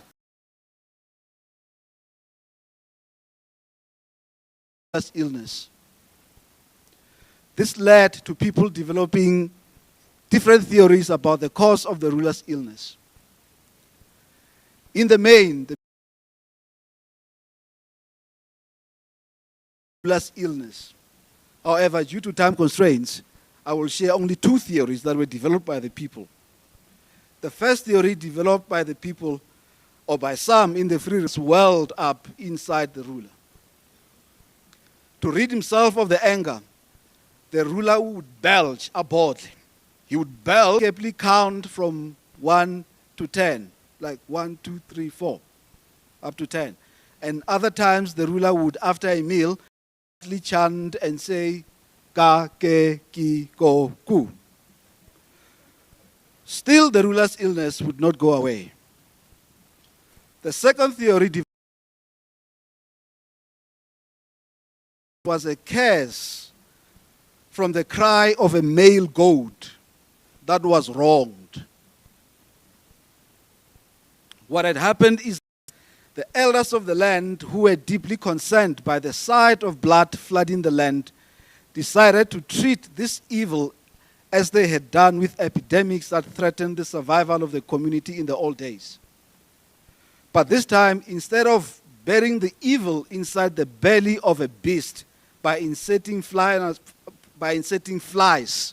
into its anal area, they inserted the ruler's hair into the belly of a male goat through its mouth. Led by the medicine man, with grass, salt, and magic potions, and gave it to the goat to swallow. Needle and thread in hand, the medicine man started sewing the 7 orifices of the body of the goat, beginning with his anal area. But before the medicine man could seal the goat's mouth, the goat escaped. It is said that the goat cried grief across the land until the ruler had to be a call for a coup. He then sent soldiers to hunt down the goat and all involved. Unfortunately, the goat could not be found.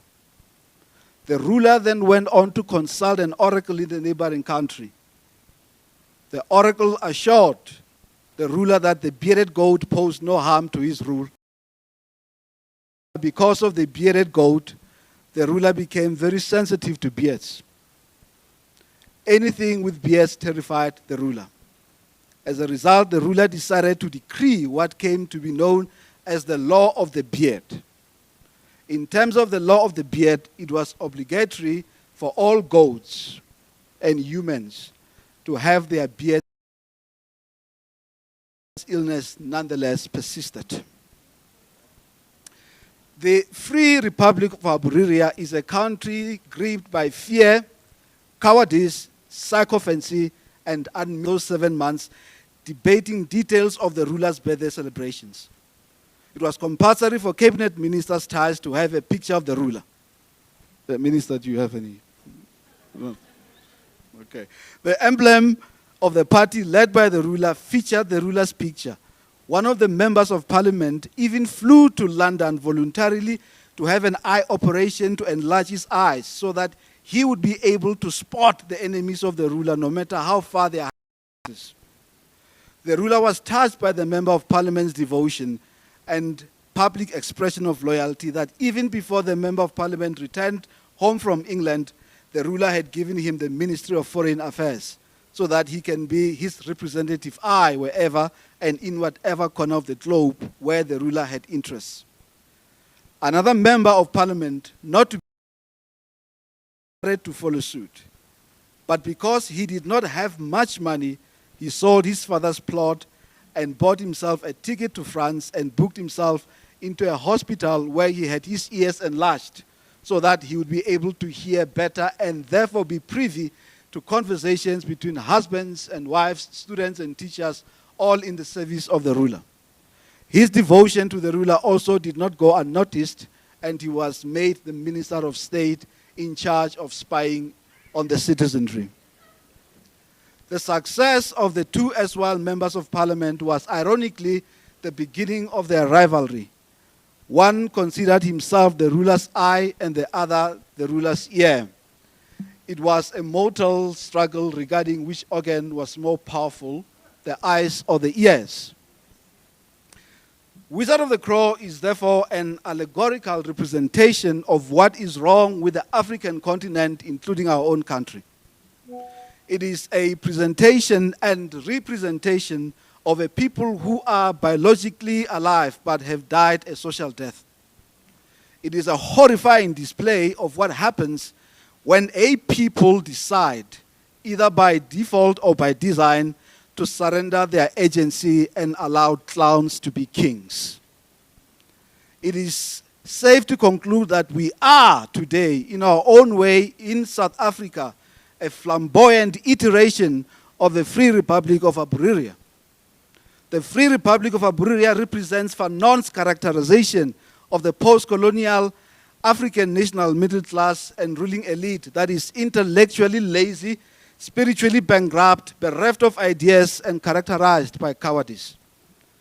This African middle class and ruling elite, says Fanon, has no economic means to ensure its domination, and instead it throws a few crumbs to the rest of the country because it is preoccupied with filling its pockets as rapidly as possible whilst the country sinks all the more rapidly into stagnation. The topic before us today is constitutional education and citizenship and the democratic state. But these concepts are empty if we do not ask the question that underlies them all. Can the marginalized, the wretched, and the downtrodden use the Constitution to fight apartheid injustice? Would the people of the Free Republic of Aburia be able to use the South African Constitution to end their wretched existence? Or does the Constitution, by its very nature, contain and dilute the struggle for total emancipation? Another way of putting it is to ask the following questions. Can the resolution of colonialism and apartheid and their attendant exploitation, oppression, and dispossession be successfully resolved by turning them into a constitutional project that is dependent on you with your own interpretation? Can a democratic constitution that so clearly demands and legitimizes large-scale social transformation really deliver on its promises of stability and continuity? Does the Constitution have the capacity to heal the wounded psyche of an African?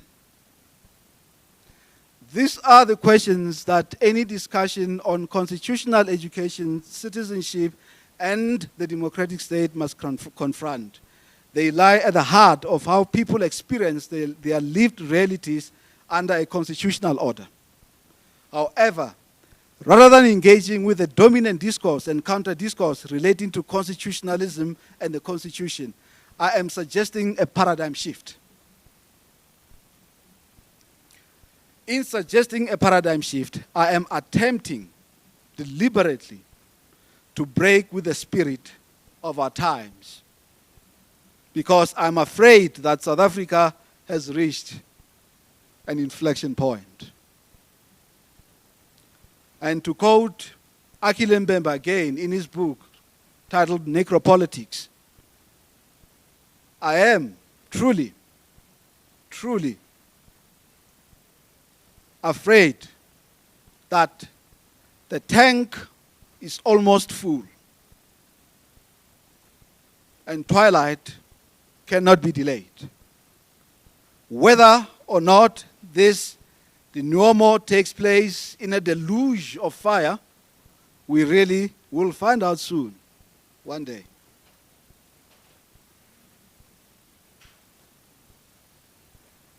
In Friedrich Nietzsche's book called The Gay Science, the madman runs into the market at midday carrying a lit lantern and cries out that he is searching for God. The people laugh at him. He tells them that they are the ones who have actually killed God, but the news has yet to reach them. The madman tells the crowd that they have erased the horizon and condemned themselves to wander through an infinite nothing.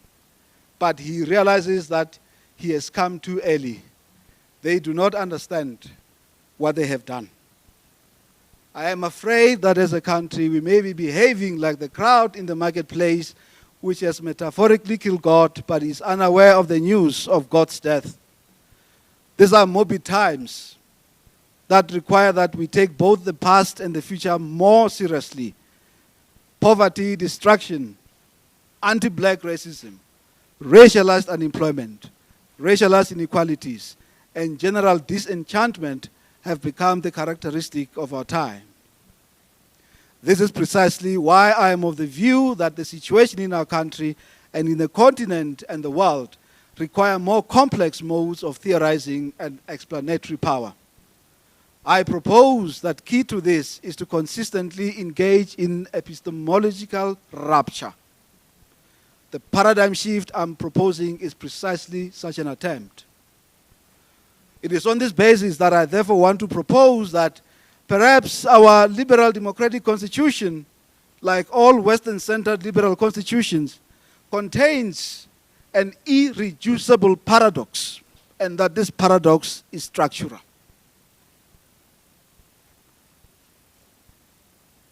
This paradox manifests itself in the following manner. How can we justify our commitment to democracy and thus to the right of a sovereign citizenry to determine the terms of public life and at the same time curtail that right in the name of constitutional rights? Now, I am not talking about what is normally called a counter-majoritarian dilemma. A counter-majoritarian dilemma is usually about who has the final say.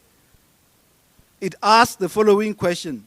In a democracy, how can we justify judges overturning the will of the elected legislature?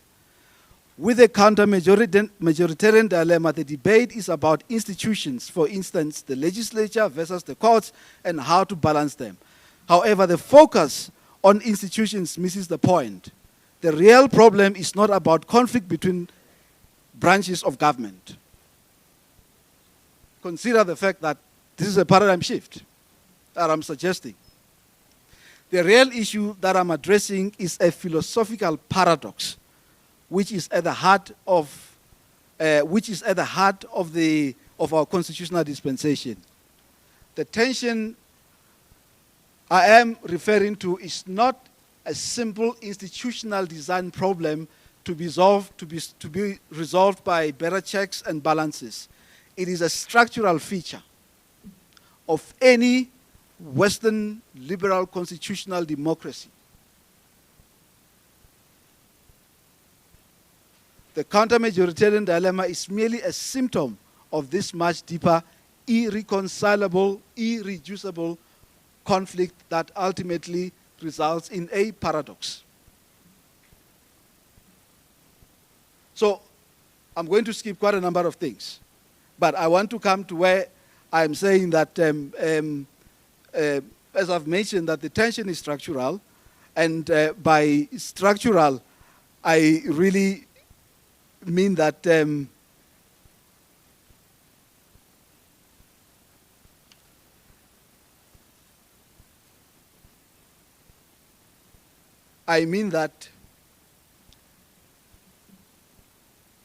law has its own way of observing any phenomenon. And when it does so through what we normally call the reduction of complexity.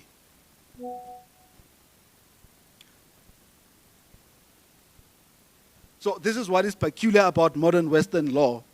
In fact, it's hardly given attention to. And I'm here referring to the structure of Western legal thought, of which our legal system is based on, and how it organizes itself and how it views the world. Modern Western law generally, or its legal system, observes or views the world through what scholars call the reduction of complexity. The reduction of complexity by the legal system occurs when the legal system selects what must come into the system. The communication of other systems in society, such as religion, the economy, morality, and education, must, for instance, request permission to enter into the legal system. Stay with me. Remember, we spoke about torture in the beginning. This is the torture that I was referring to. But for all this other morality, economy, and so forth, for them to obtain permission to enter into the legal system, they have to first be reconstructed as law and therefore become law. And once reconstructed within law and having become law, philosophical, moral, or religious statements become part of the meaning system of law, subject to its reproductive procedures and prevailing realities. In this way, law reduces complexity so that it can then be able to arrive at a point where it can apply is binary code of legal or illegal, lawful or unlawful, constitutionally valid. That is what it does. That is what any Western-based legal system does. And therefore, I suggest, without going too much into that, into the complexity of all this, I suggest that perhaps it may be that it is time that we perform this. And we say the Constitution or our constitutional system has structural limitations, not impossibilities. Has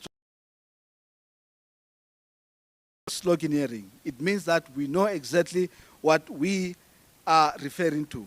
But also on top of that, I also say in this that the law also has a counter-hegemonic side of it, which allows us to actually use it to fight injustices. So we cannot simply say, okay, know what, there are structural limitations, thank you very much. I am saying that it does have that space, limited as it may be. And that space also is the legal culture of a particular country. If we have a legal culture that is conservative, then that space shrinks. But if we have a legal culture constituted by judges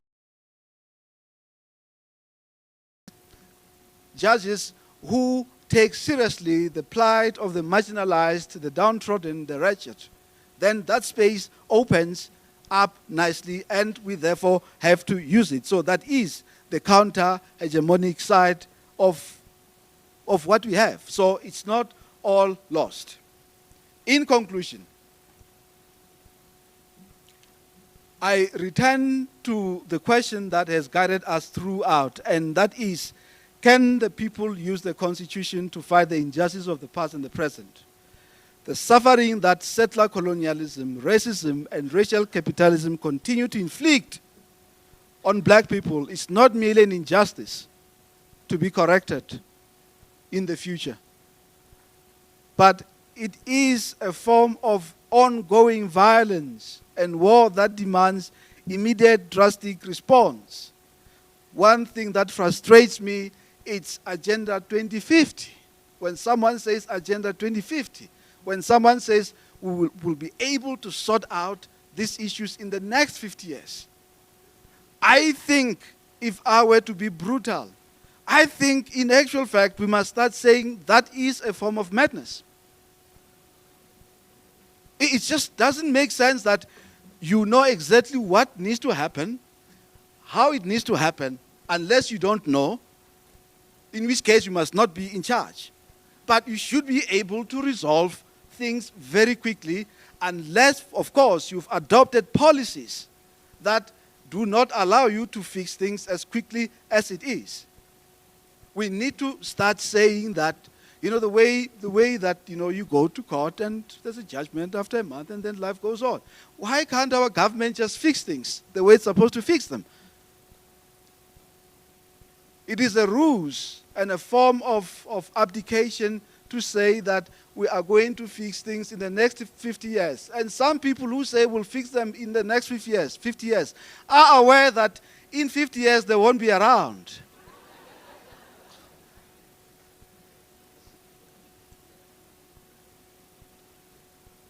You know, so I was thinking, as I conclude, you know, amongst other things, that I do think that we need to have a holiday once a year until things are sorted. A holiday that would be called a day of shame, where as a country we bow our heads in shame and say, how do we allow Michael Komape, for instance, in Limpopo, to drown in a latrine, and then we wake up, life goes on. We ought to have a holiday where we hang our heads in shame. Over 30 years into democracy, African people find themselves in the same situation explained by the author and scholar Ben Okri in his novel called Infinite Riches. The setting in the book is a conversation between father and son. The son's name is Azaro. Those who have read it would know that Azaro is a spirit child whom, when he was still in the spirit world, decided that he wants to be born, and his colleagues in the spirit world say, but why do you want to go on earth? He says to Azaro, who can be certain when the end begins? Time is growing, and our suffering is growing too. When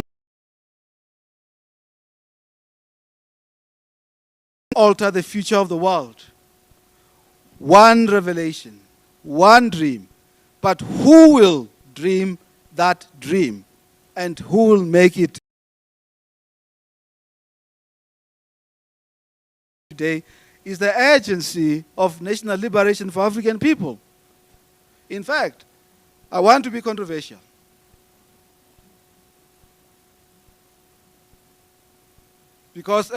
And say that there's a sense in which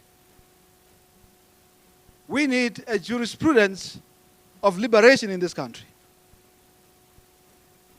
And by jurisprudence of liberation, we as lawyers, both practitioners, advocates, attorneys, and the judiciary, how we actually begin to look at whatever is in front of us as what guides us every single time we appear in court or every single time we write a judgment. So, what is at stake today in South Africa is the urgency of national liberation for African people. And this is simply because the enduring patterns of power, knowledge, and being that emerged from colonialism continue to structure contemporary South Africa.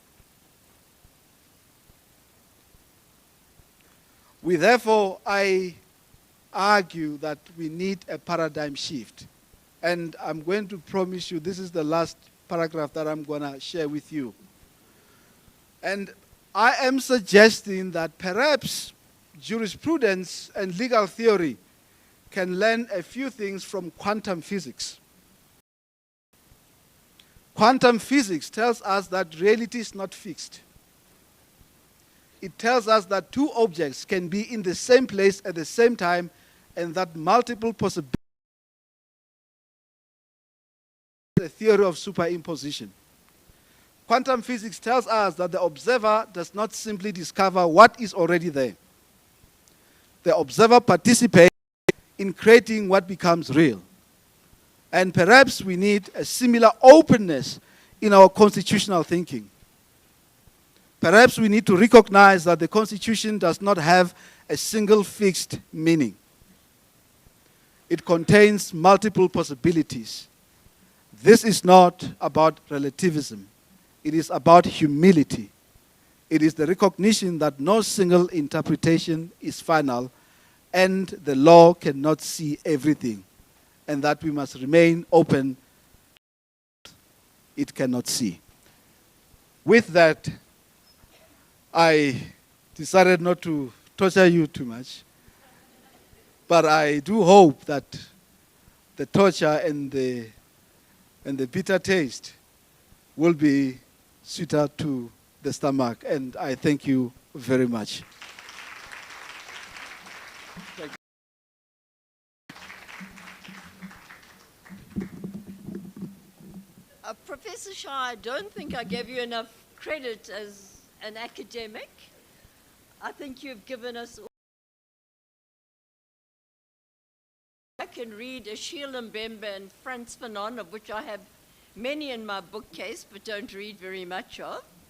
I'm not sure I agree with everything you say. I do think that good governance is a good place to start, but I accept that we probably do need a paradigm shift. How long that will take, who knows?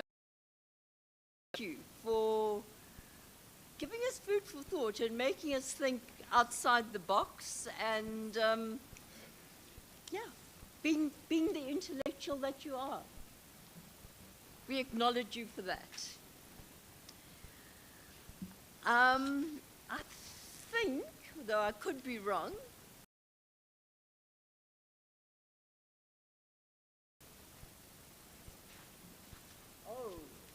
I was going to say our former Chief Justice Zondo, but it is our colleagues from Eswatini. We are very grateful that you've graced us with your presence here. You know, the Constitution doesn't end at the border, so we are very grateful to hear the views from the judiciary of Eswatini.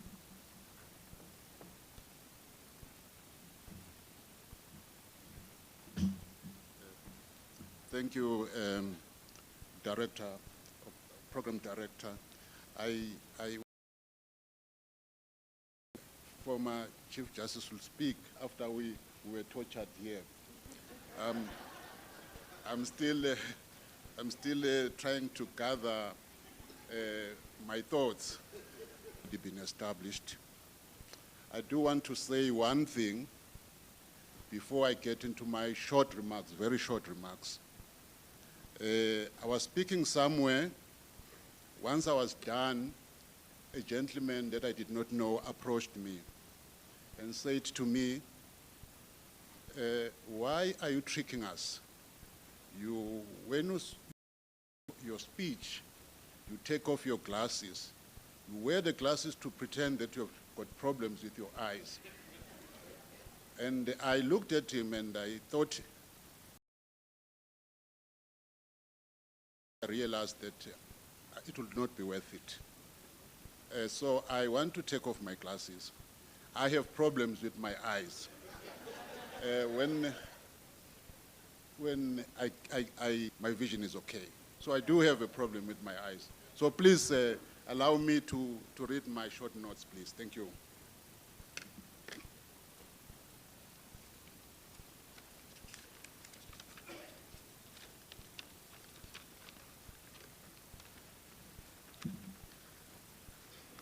Esteemed justices, ladies, kindly allow me, as I've already said, to adopt the already established protocol. And also allow me to digress a bit and on of the Kingdom of Eswatini. I wish to join all South Africans in their well-deserved happiness at the record-breaking performance FIFA World Cup matches. We all shout with you to all of the boys and say, go Bafana, Bafana, and bring glory to home and to our beloved continent. Secondly, kindly allow me to convey the greetings of His Lordship, the Honorable Chief Justice of Eswatini, Palala, and confirm his appreciation for the regional cooperation that happily exists between the judiciaries in the region, between the various judiciaries. In various areas, a good example of that is this very conference that we are having currently. We do realize and accept the pivotal role that the judiciary in South Africa has played in this regard. The testimony of that is actually our participation here, and the of high value and of great insight that we should take back home.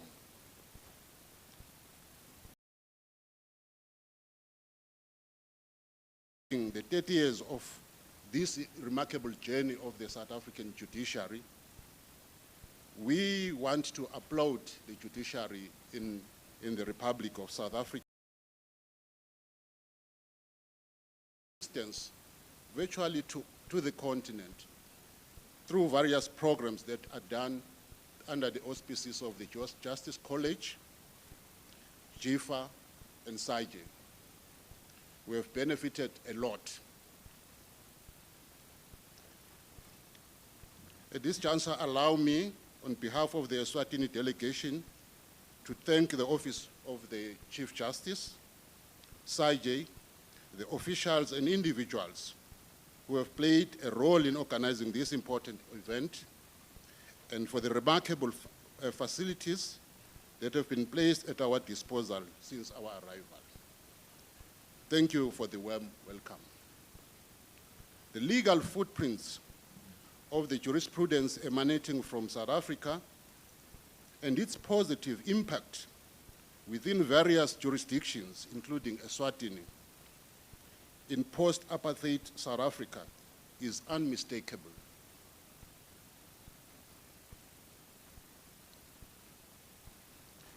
And is there for everyone to see. For example, it is seen in law principles and concepts in many judgments. Over the past 30 years, it has to be readily accepted that the judiciary in South Africa has embarked on a remarkable transformative journey, virtually in all aspects, namely maximizing the fruits of liberation to the citizens of South Africa through upholding constitutionalism and purposeful interpretation of the Bill of Rights, and as well as in the area of the appointment of judges and other officials. A good example that comes to mind in this regard is the appointment of the current Chief Justice of the Republic of South Africa, Justice Maya. And for that, I think the judiciary in South Africa deserves a round of applause.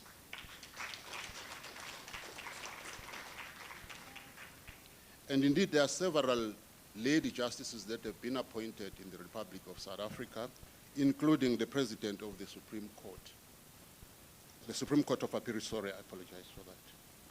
The achievements by South Africa post-apartheid over 30 years are indeed worth celebrating. I want to pause here that as an outsider, I've heard everything that has been said by the presenters here. Confronting from Deputy Chief Justice and the other presenters, confronting the realities that are facing the South African judiciary in terms of challenges that are before them. But for us, observing as outsiders, we really have to applaud the significant development that has taken place here. Indeed, it is worth celebrating. The journey has not been without challenges.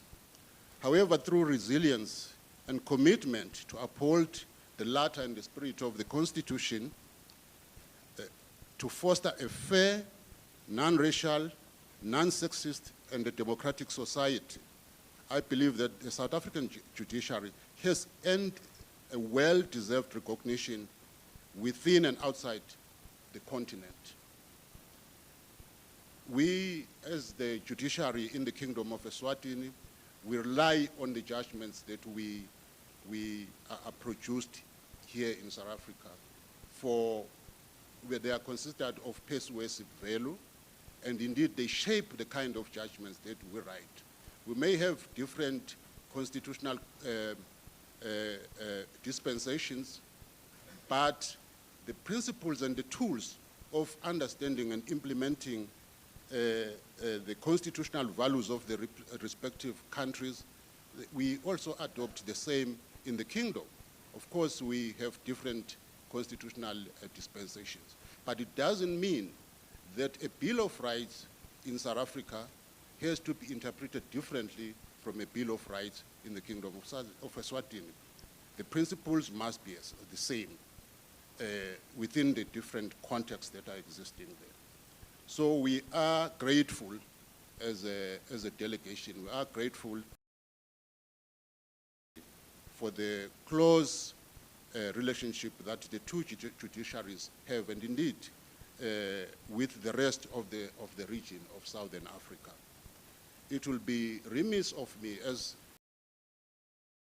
intellectuals, scholars, legal writers, not to recognize the works that have been relevant to many of us within and outside the Republic of South Africa in the area of law. One can think of Harlow and Kahn, Hoffman and Zeffert, Professor Dugard, Professor Albie Sachs, former Deputy Chief Justice Msenege. In the of late, people like Ngugagai Tobi, the acting judge of the Constitutional Court, and quite interesting works done by Senior Counsel Advocate Skakane. All of these works, they are very important to us. As it has been said when I was invited to come and say a few words, the borders are just borders, but jurisprudence and legal analytic tools should not be limited to borders. A good judgment in Eswatini should be a good judgment that can be respected by all. Thank you very much.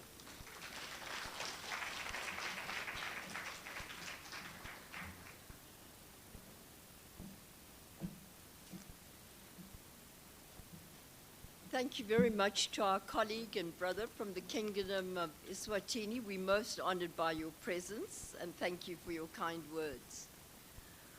Our final speaker, I think, is the former Chief Justice Raymond Zondo.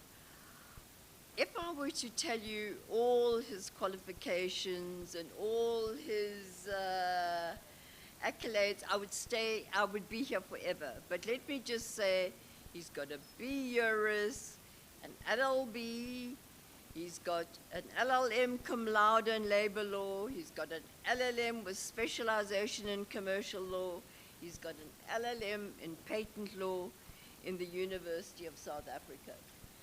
He's got a long history of human rights, having served his clerkship under the late Ms. Victoria Mkenge in her firm in Durban, where, as we know, she was assassinated.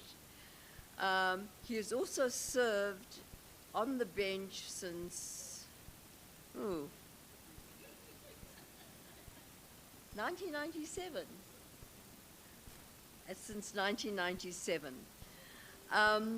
But you know, there's one thing that we particularly remember Chief Justice Zondo for, and that is actually the his Zondo Commission. And his name will be associated for a very long time with the painstaking and terribly important work of chairing the Zondo Commission, which looked into state capture in South Africa. It produced a record in this country that generations in the future will refer to.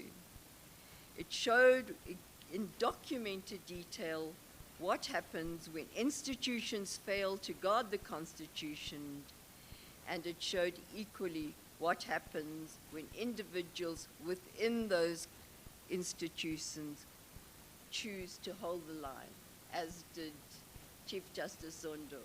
So without even touching on all your achievements, I invite you to the podium.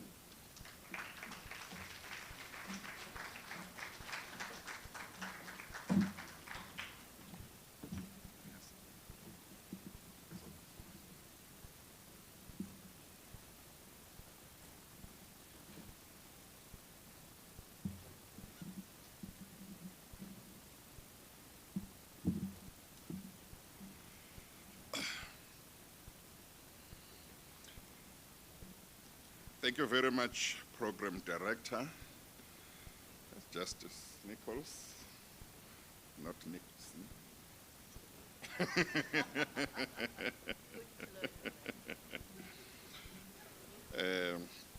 Please forgive me for what I am doing, so do not think that I am being disrespectful to you, because because I was invited to address you, and now I am looking at my phone. That is simply because there is something that I want to share with you that I'd asked be sent to my phone, so that when I need it, I will know where to find it.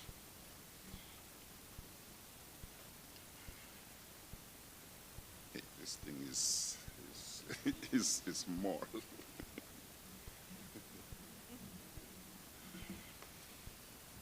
Once again, thank you very much, Program Director, for those nice words. Yeah, it shows I'm not light. So,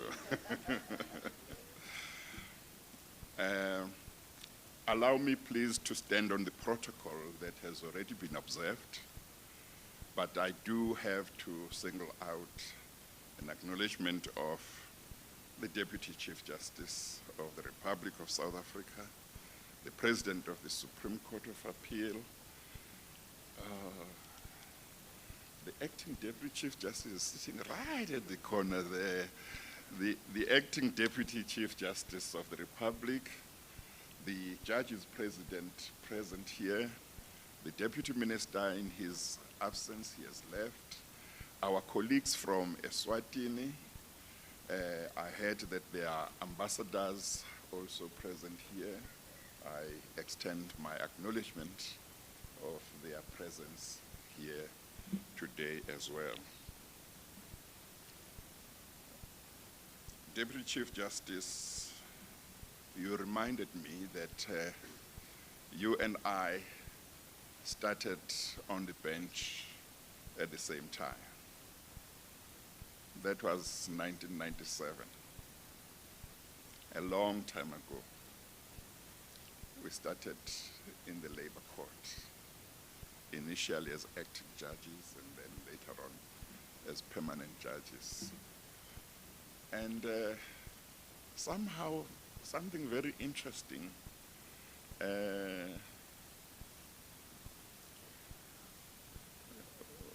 one of us has been following the other.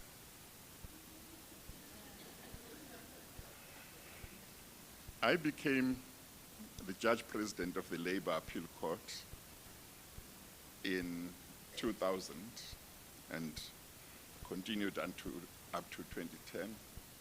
Then he became Judge President of the same two courts, the Labor Appeal Court and Labor Court.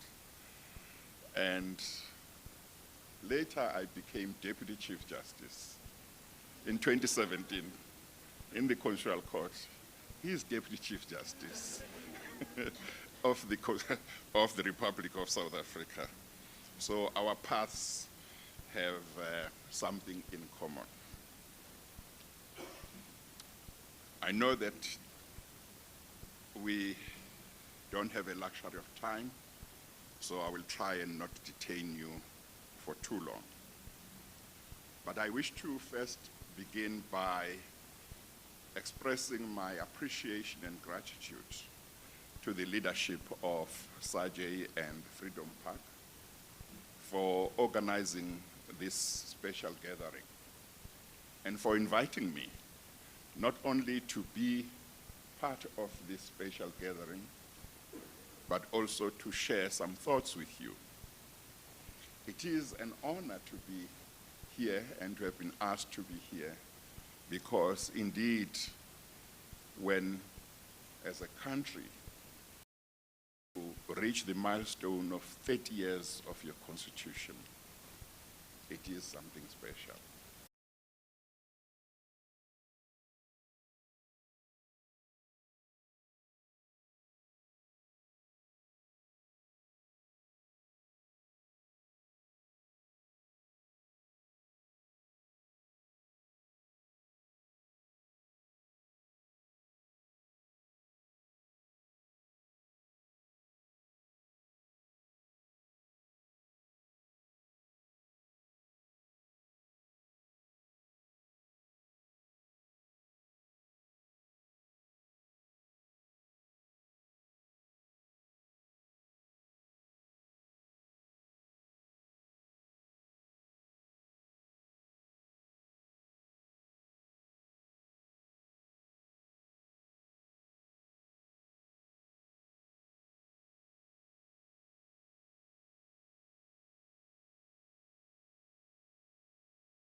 that decisions or conduct that is inconsistent with the Constitution is declared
Constitution and the rule of law, accountability,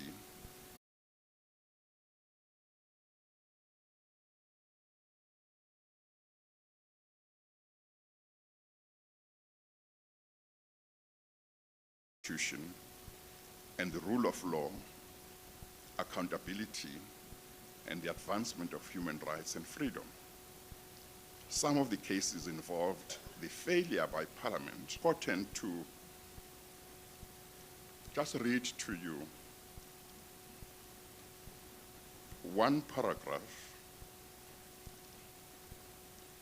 talking about those values of our constitutional vision is to make a decisive break from the unchecked abuse of state power and resources that was virtually institutional. Constitutionalism, accountability, and the rule of law constitute the sharp and mighty sword that stands ready to institution have been designated as foundational to our democracy.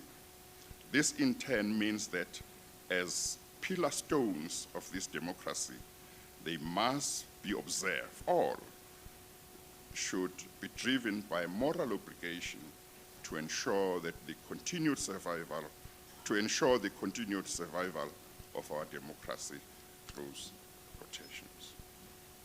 Use of our Constitution. In Oriane Ombrasini, a rule of the National Assembly which required a member of the National Assembly right to do so as the Constitution does in Section 1732. When SAJEI, in that case, mine or vitiate the power of an individual member to initiate or prepare legislation and introduce a bill. The Constitution, therefore,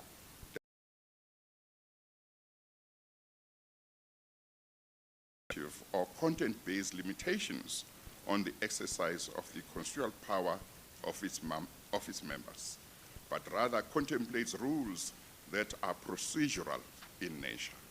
In circumstances where the rules of the National Assembly sought to make that difficult for an individual member to introduce a rule that made it a requirement that a member of the National Assembly who wanted to place a motion of no confidence in the President to be deliberated and voted upon by the National Assembly was entitled as an individual to initiate a motion of no confidence in the President in terms of Section 102(2) of the Constitution. Upon a process in the Assembly, the rules may prescribe a procedure for the envisaged process. What the rules may not do is to thwart or Fractional Court reaffirmed the approach that it had taken in Oriani Ambrosini to make sure that individual members of the National Assembly tabling motions of no confidence in the President. And that has got to be looked at in the context of the fact that in our system, individual members of Parliament are not, or at least before 2024, were not elected directly, but we elect parties, and the parties identify their members who would go to Parliament. But these two cases emphasize that that is no good reason to deny individual members of the Assembly the role of initiating a bill or legislation and of initiating the process which could lead to the removal of a president by way of a motion of no confidence. Just before the 1999 elections, an issue arose whether prisoners were entitled to vote because the Independent Electoral Commission had not made any voting plans for prisoners. This was in the August matter. There was a debate about whether prisoners were entitled to vote because they were not in their places of residence because of the crimes that they had committed, and some of them had committed heinous crimes. In regard to that matter, the Constitutional Court's judgment was written by Justice Sachs. And with regard to the importance and value of the right to vote, which is conferred by Section 19 of the Constitution, he had this to say, which I would like to quote. Universal adult suffrage in a common voter's role is one of the foundational values of our entire constitutional order. The achievement of the franchise has historically been important both for the acquisition of the rights of full and effective citizenship by all South Africans, regardless of race, and for the accomplishment of an all-embracing nationhood. The universality of the franchise is important not only for the courts. I'm sorry.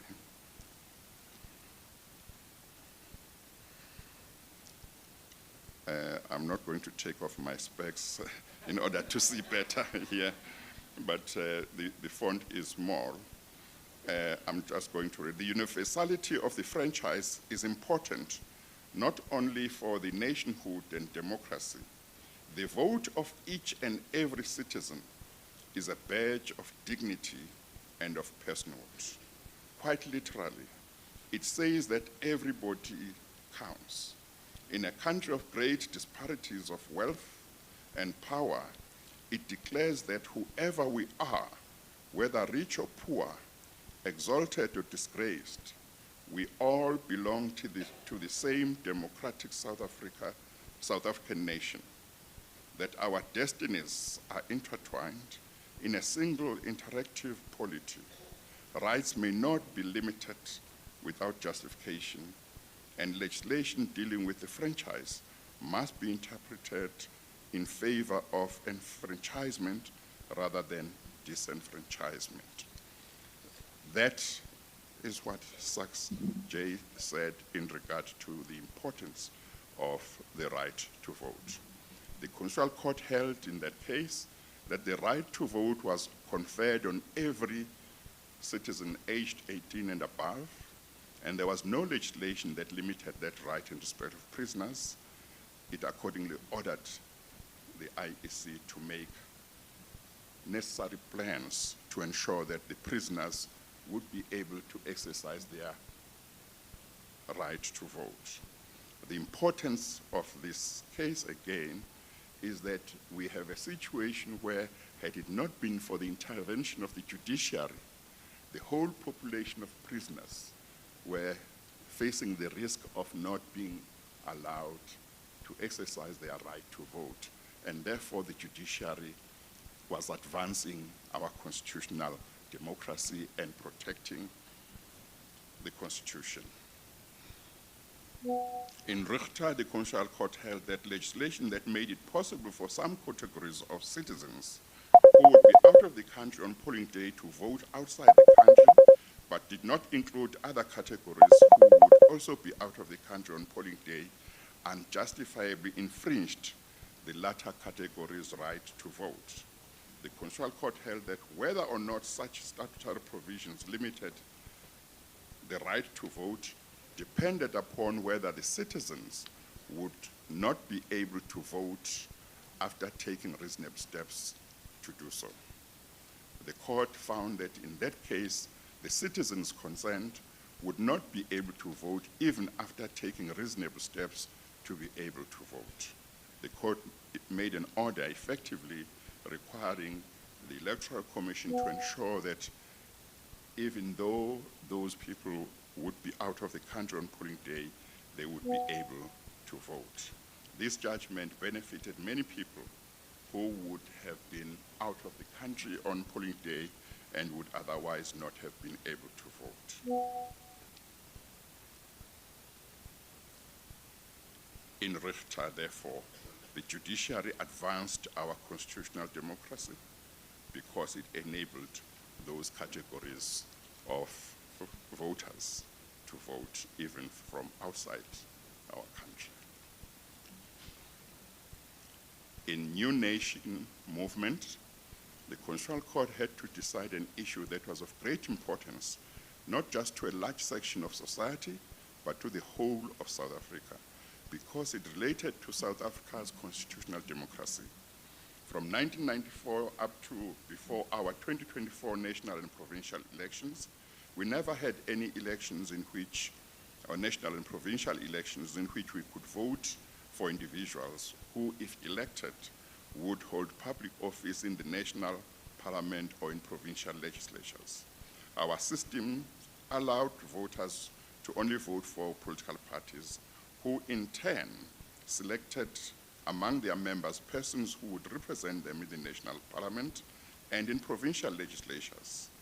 In New Nation movement, the Constitutional Court had to decide whether failure by electoral legislation to provide for individuals to stand for elections in national and provincial legislative bodies did not infringe everyone's fundamental right to stand for public office provided for in Section 19(3)(b) of our Constitution. The court held that the legislation violated this provision and gave Parliament 24 months to pass legislation that would correct this constitutional defect. The result was that Parliament passed such legislation, and in the 2024 national and provincial elections, South Africa was able for the first time in 30 years to have individuals who campaigned and stood for election to national and provincial legislative bodies as candidates. The fact that none were successful cannot detract from the importance of the role of the judiciary in making this possible through its judgment. The New Nation judgment of the Constitutional Court definitely advanced constitutional democracy tremendously because it opened an opportunity for any individual who may wish to campaign for election to the National Assembly or provincial legislators to stand for election political party. As I said, the fact that in the 2024 national and provincial elections, no individual was elected, does not detract from the significance of that judgment. It is not only through the judiciary's pronouncements on matters relating to the right to vote, the right to stand for election, that the judiciary may advance our constitutional democracy. It may do so, and it does so, by also advancing human rights and freedom, the rule of law, accountability, and the independence of the judiciary.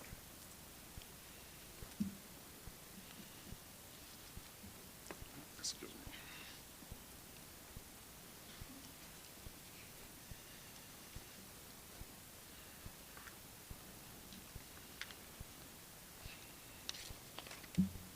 My papers are just mixed up a little bit, and I think the Deputy Chief Justice is going to say to me, yeah, if you use a template, you would not have this problem.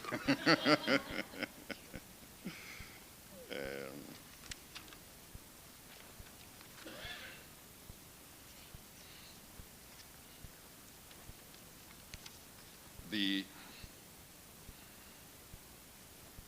judiciary advances our constitutional democracy by dealing with other rights as well as the founding values of our Constitution in a manner that advances our constitutional democracy.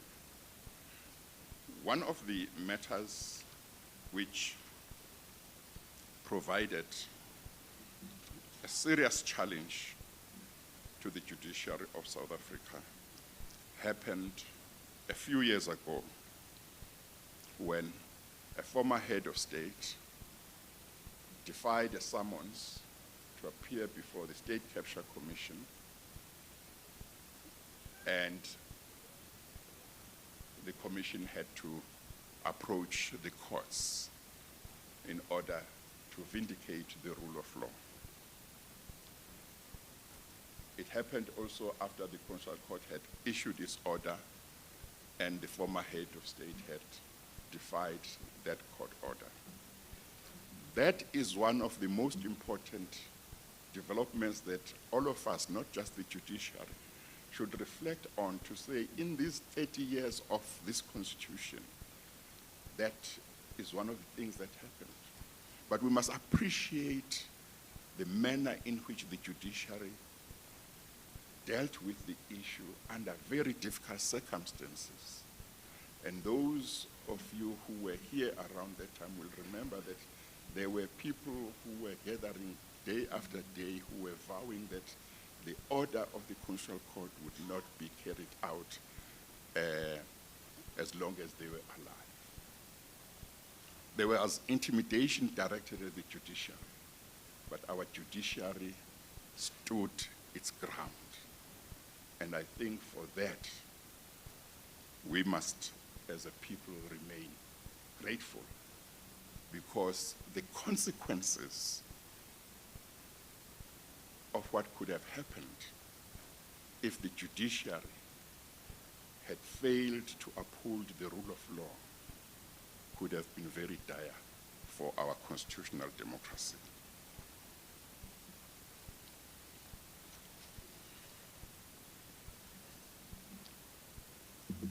There may be other cases that the judiciary has dealt with, and a lot of them are well known, including the secret ballot case relating to Parliament, where the issue arose whether the Speaker had any power to ensure that members of the National Assembly could vote according to their conscience in relation to a motion of no confidence in the President. This happened at a time when the National Assembly was found from time to time by the courts to be failing in their constitutional obligations to hold the executive accountable.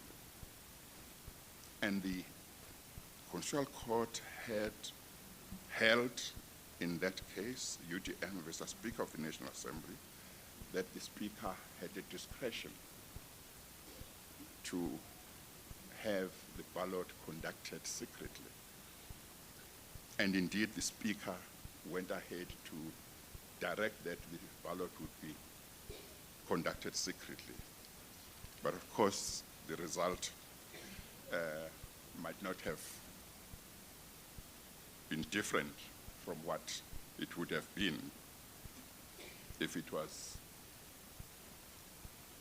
the voting was by way of a show of hands.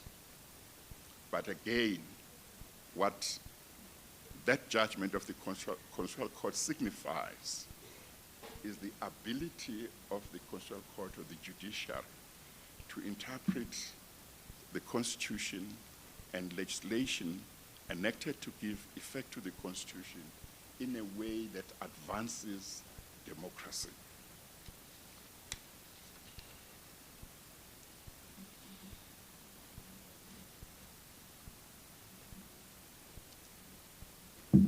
The judiciary are the protectors of our Constitution.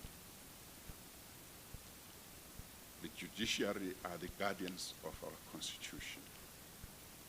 And part of what I have been saying for the past, is it 20 minutes?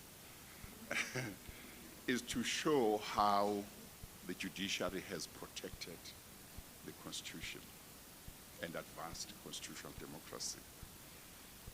But what is critical for the judiciary to play that role and to play it effectively and properly is the independence of the judiciary that Deputy. I'm grateful to him that he took this opportunity to update us about what the executive and the judiciary are doing to ensure that you will not find the term institutional independence. You will not find the term individual independence that Deputy Minister Nel talked about, because judicial independence has got those two components. Judiciary in South Africa have got that. They decide cases without fear, favor, or prejudice. But what they don't have is institutional. They are represented in that section, in particular in section 1652. There you will find that the Constitution says the courts are independent. That the courts are independent and are subject only to the Constitution and the law, which they must apply impartially. That adverb, impartially, is what influenced by any illegitimate factors. But when section 1652 says the courts are independent, it refers to the institutional independence. And I'm grateful institutional independence will be achieved pretty soon in South Africa. But I said that independence of the judiciary is critical to play the role that it is supposed to play. And that means that the judiciary and society, because independence of the judiciary is not just there for the judiciary, it is there for the benefit of the people. The people must fight for the judiciary to be given proper and full independence so that they can properly protect the Constitution and the rights that are entrenched in the fundamental rights. In Justice Alliance, we deal with an aspect of the independence of the judiciary, because that was a case where the President had sought to extend the term of office of a Chief Justice and had done this only for him and not for any other judges. And the decision of the President to do so was challenged. And the Constitutional Court dealt with the matter. And it came to the conclusion that any individual preference for a particular judge when it comes to the extension would be inimical to the whole notion of the independence of the judiciary. And it pointed out that the extension that is contemplated in the Judges' Remuneration and Conditions of Employment Act is an extension that is done by an act of parliament and not by the president. But the importance of the judgment is that it is anchored in protecting the independence of the judiciary. Because when you protect the independence of the judiciary, you enable the judiciary to be the kind of judiciary that will protect the Constitution, protect your rights as the people, and advance our constitutional democracy. Program Director, before I conclude, I think the biggest challenge that I must point out, that we must all reflect on a day such as this. If a day such as this is not going to end up being just a day like any other day, is to say, what are the challenges? What are the failures of this country in the past 30 years? Where have we failed as a people? Because we certainly are not where we are supposed to be. One of the speakers, I think it may have been Professor Shai, or it might have been Professor Soma Figeni, talked about, I think it was Professor Soma Figeni, talked about the fact that a municipality might get a clean audit, but the sewer is still running on the road. If you look at the reports of the Auditor General, and she released another report just a few days ago about municipalities, it's shocking what is happening. Most of the municipalities are either dysfunctional or almost dysfunctional. That did not happen overnight. It has been happening over a long time.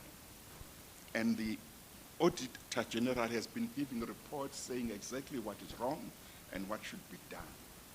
And those who are supposed to do that, to carry out their constitutional obligations, have not been doing their job. The question is, we have to look at issues such as those and say, those are some of the issues that have put us where we are. Going forward, what are we going to do differently as a people in order to make sure that we are not going to get worse and be worse off when we come to the next 10 years when we want to celebrate this day? Because if we don't do that, identify what it is that has gone wrong and identify what it is that we are going to do right, then we are wasting time when we hold special occasions such as this. Thank you very much.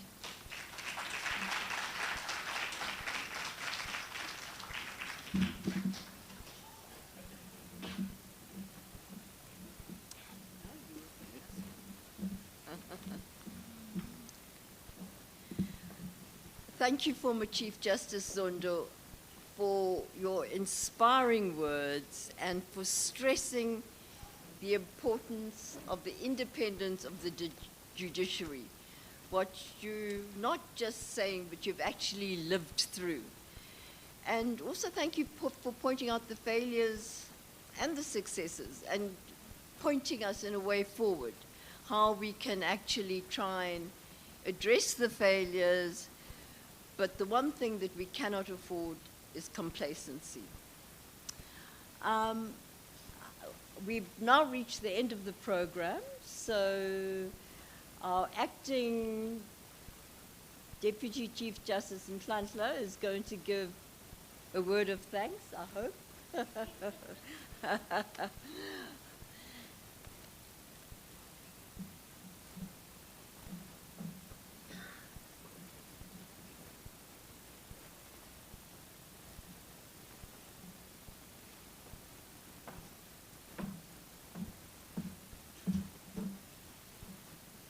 Thank you, Program Director. Let me first ask for condonation for not acknowledging certain people and observing protocol, but I must acknowledge Sokulu, that is the former Chief Justice Raymond Mlungisi Nyamezeli Zondo, the Deputy Chief Justice of the Republic of South Africa, DCJ Mlambo Mapisa, and also thank you for coming here and agreeing when you are approached to make a presentation today. You also helped me in doing that because I was able to do the other work in court today, this morning, before coming here. That's why I was late. My sister, I acknowledge you, that is the president of the Supreme Court of Appeal, all the JPs and DJPs who are here, the regional court presidents, the chief magistrates and the senior magistrates, our colleagues from Eswatini led by Justice Dlamini, Professor Somadoda Fekeni, and Professor the abstract presentation. You made me think of the judgment that I recently wrote, where we had a challenge, was an abstract challenge. So thank you for this presentation. All the colleagues from the various courts, High Court, Magistrates Court, and social activists that are here, and the entertainers are all greet you today. Thank you very much for being here with us. I was supposed to do a reflection, closing remarks, and a vote of thanks, and I know that whatever that's happening outside, I will be detaining you. I don't want to detain you any further. But what I noticed or picked up from the views from the various speakers, the common theme was that we are reminded not to forget where we come from. We are also reminded of our role as judicial officers, as activists, and to respect the Constitution. We are all accountable to the Constitution, not to the politicians. The Constitution, I was once asked a question during an interview, whether I am accountable, who am I accountable to? And when I said to the Constitution, it was like, what do you mean? But that is indeed the case.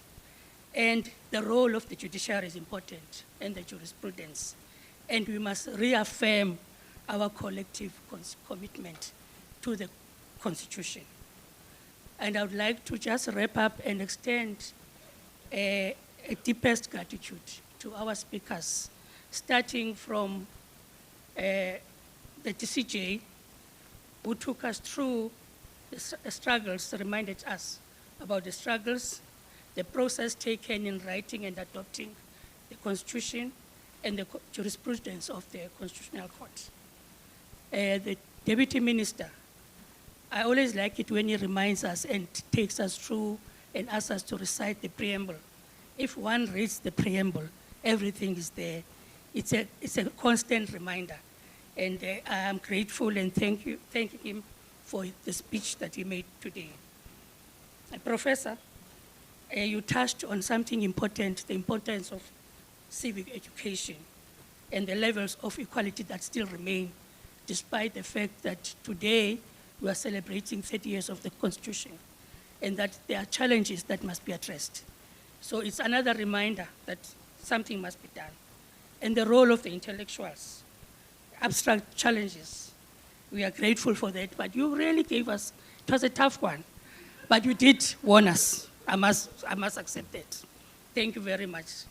The storytellers, thank you for, I know we were not that engaging. We did not dance and sing with you, but we are grateful for what you did. And we are also very grateful for the message of support and positive feedback that you got from the Eswatini Judiciary. And we are also quite happy with the working relationship that we have with you. Thank you very much for the kind words. CJ, you said a lot about our jurisprudence. You covered it quite well, starting all the way from '94 up to the latest judgment on the elections. Thank you very much for that. I cannot leave out our host. I know that Freedom Park is hosting this function together with the SAJEI and SAJEI. But you opened your venue for us. We are grateful for that. Thank you very much, Ms. Wilson, and the Freedom Park for that. I must say that it's my first visit here, and I'm grateful for having been invited to be part of this group of people. Thank you very much. And the team that is behind the scene, that is not normally with us, the people that had to organize and make this possible, we're grateful for the entire team from the OCJ, the SAJEI, and the Freedom Park. All of those people made it possible that the event should be like this. And the last but not least, the two program directors, Justice Nichols, yes, and J.P. Mpahlele. I know I was not part of the wreath-laying ceremony. I'm told everything went well. Thank you very much for that. And also thank you very much, Madam Justice Nichols. Thank you.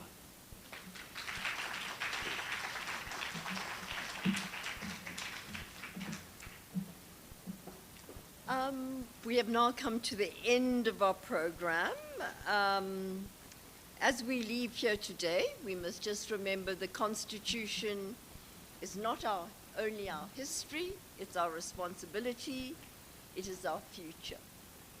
And its future will not be secured by courts alone or governments alone, but by the citizens who choose every day to defend its values and live by its principles.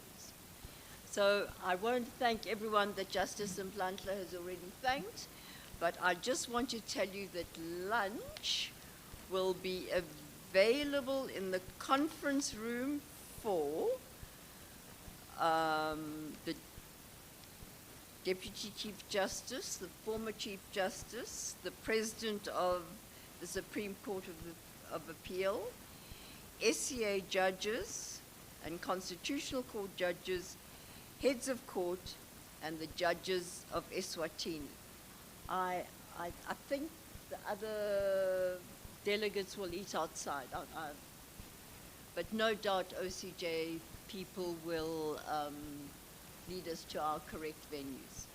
Thank you very much for a wonderful conference or a wonderful seminar, and I hope you all enjoyed it.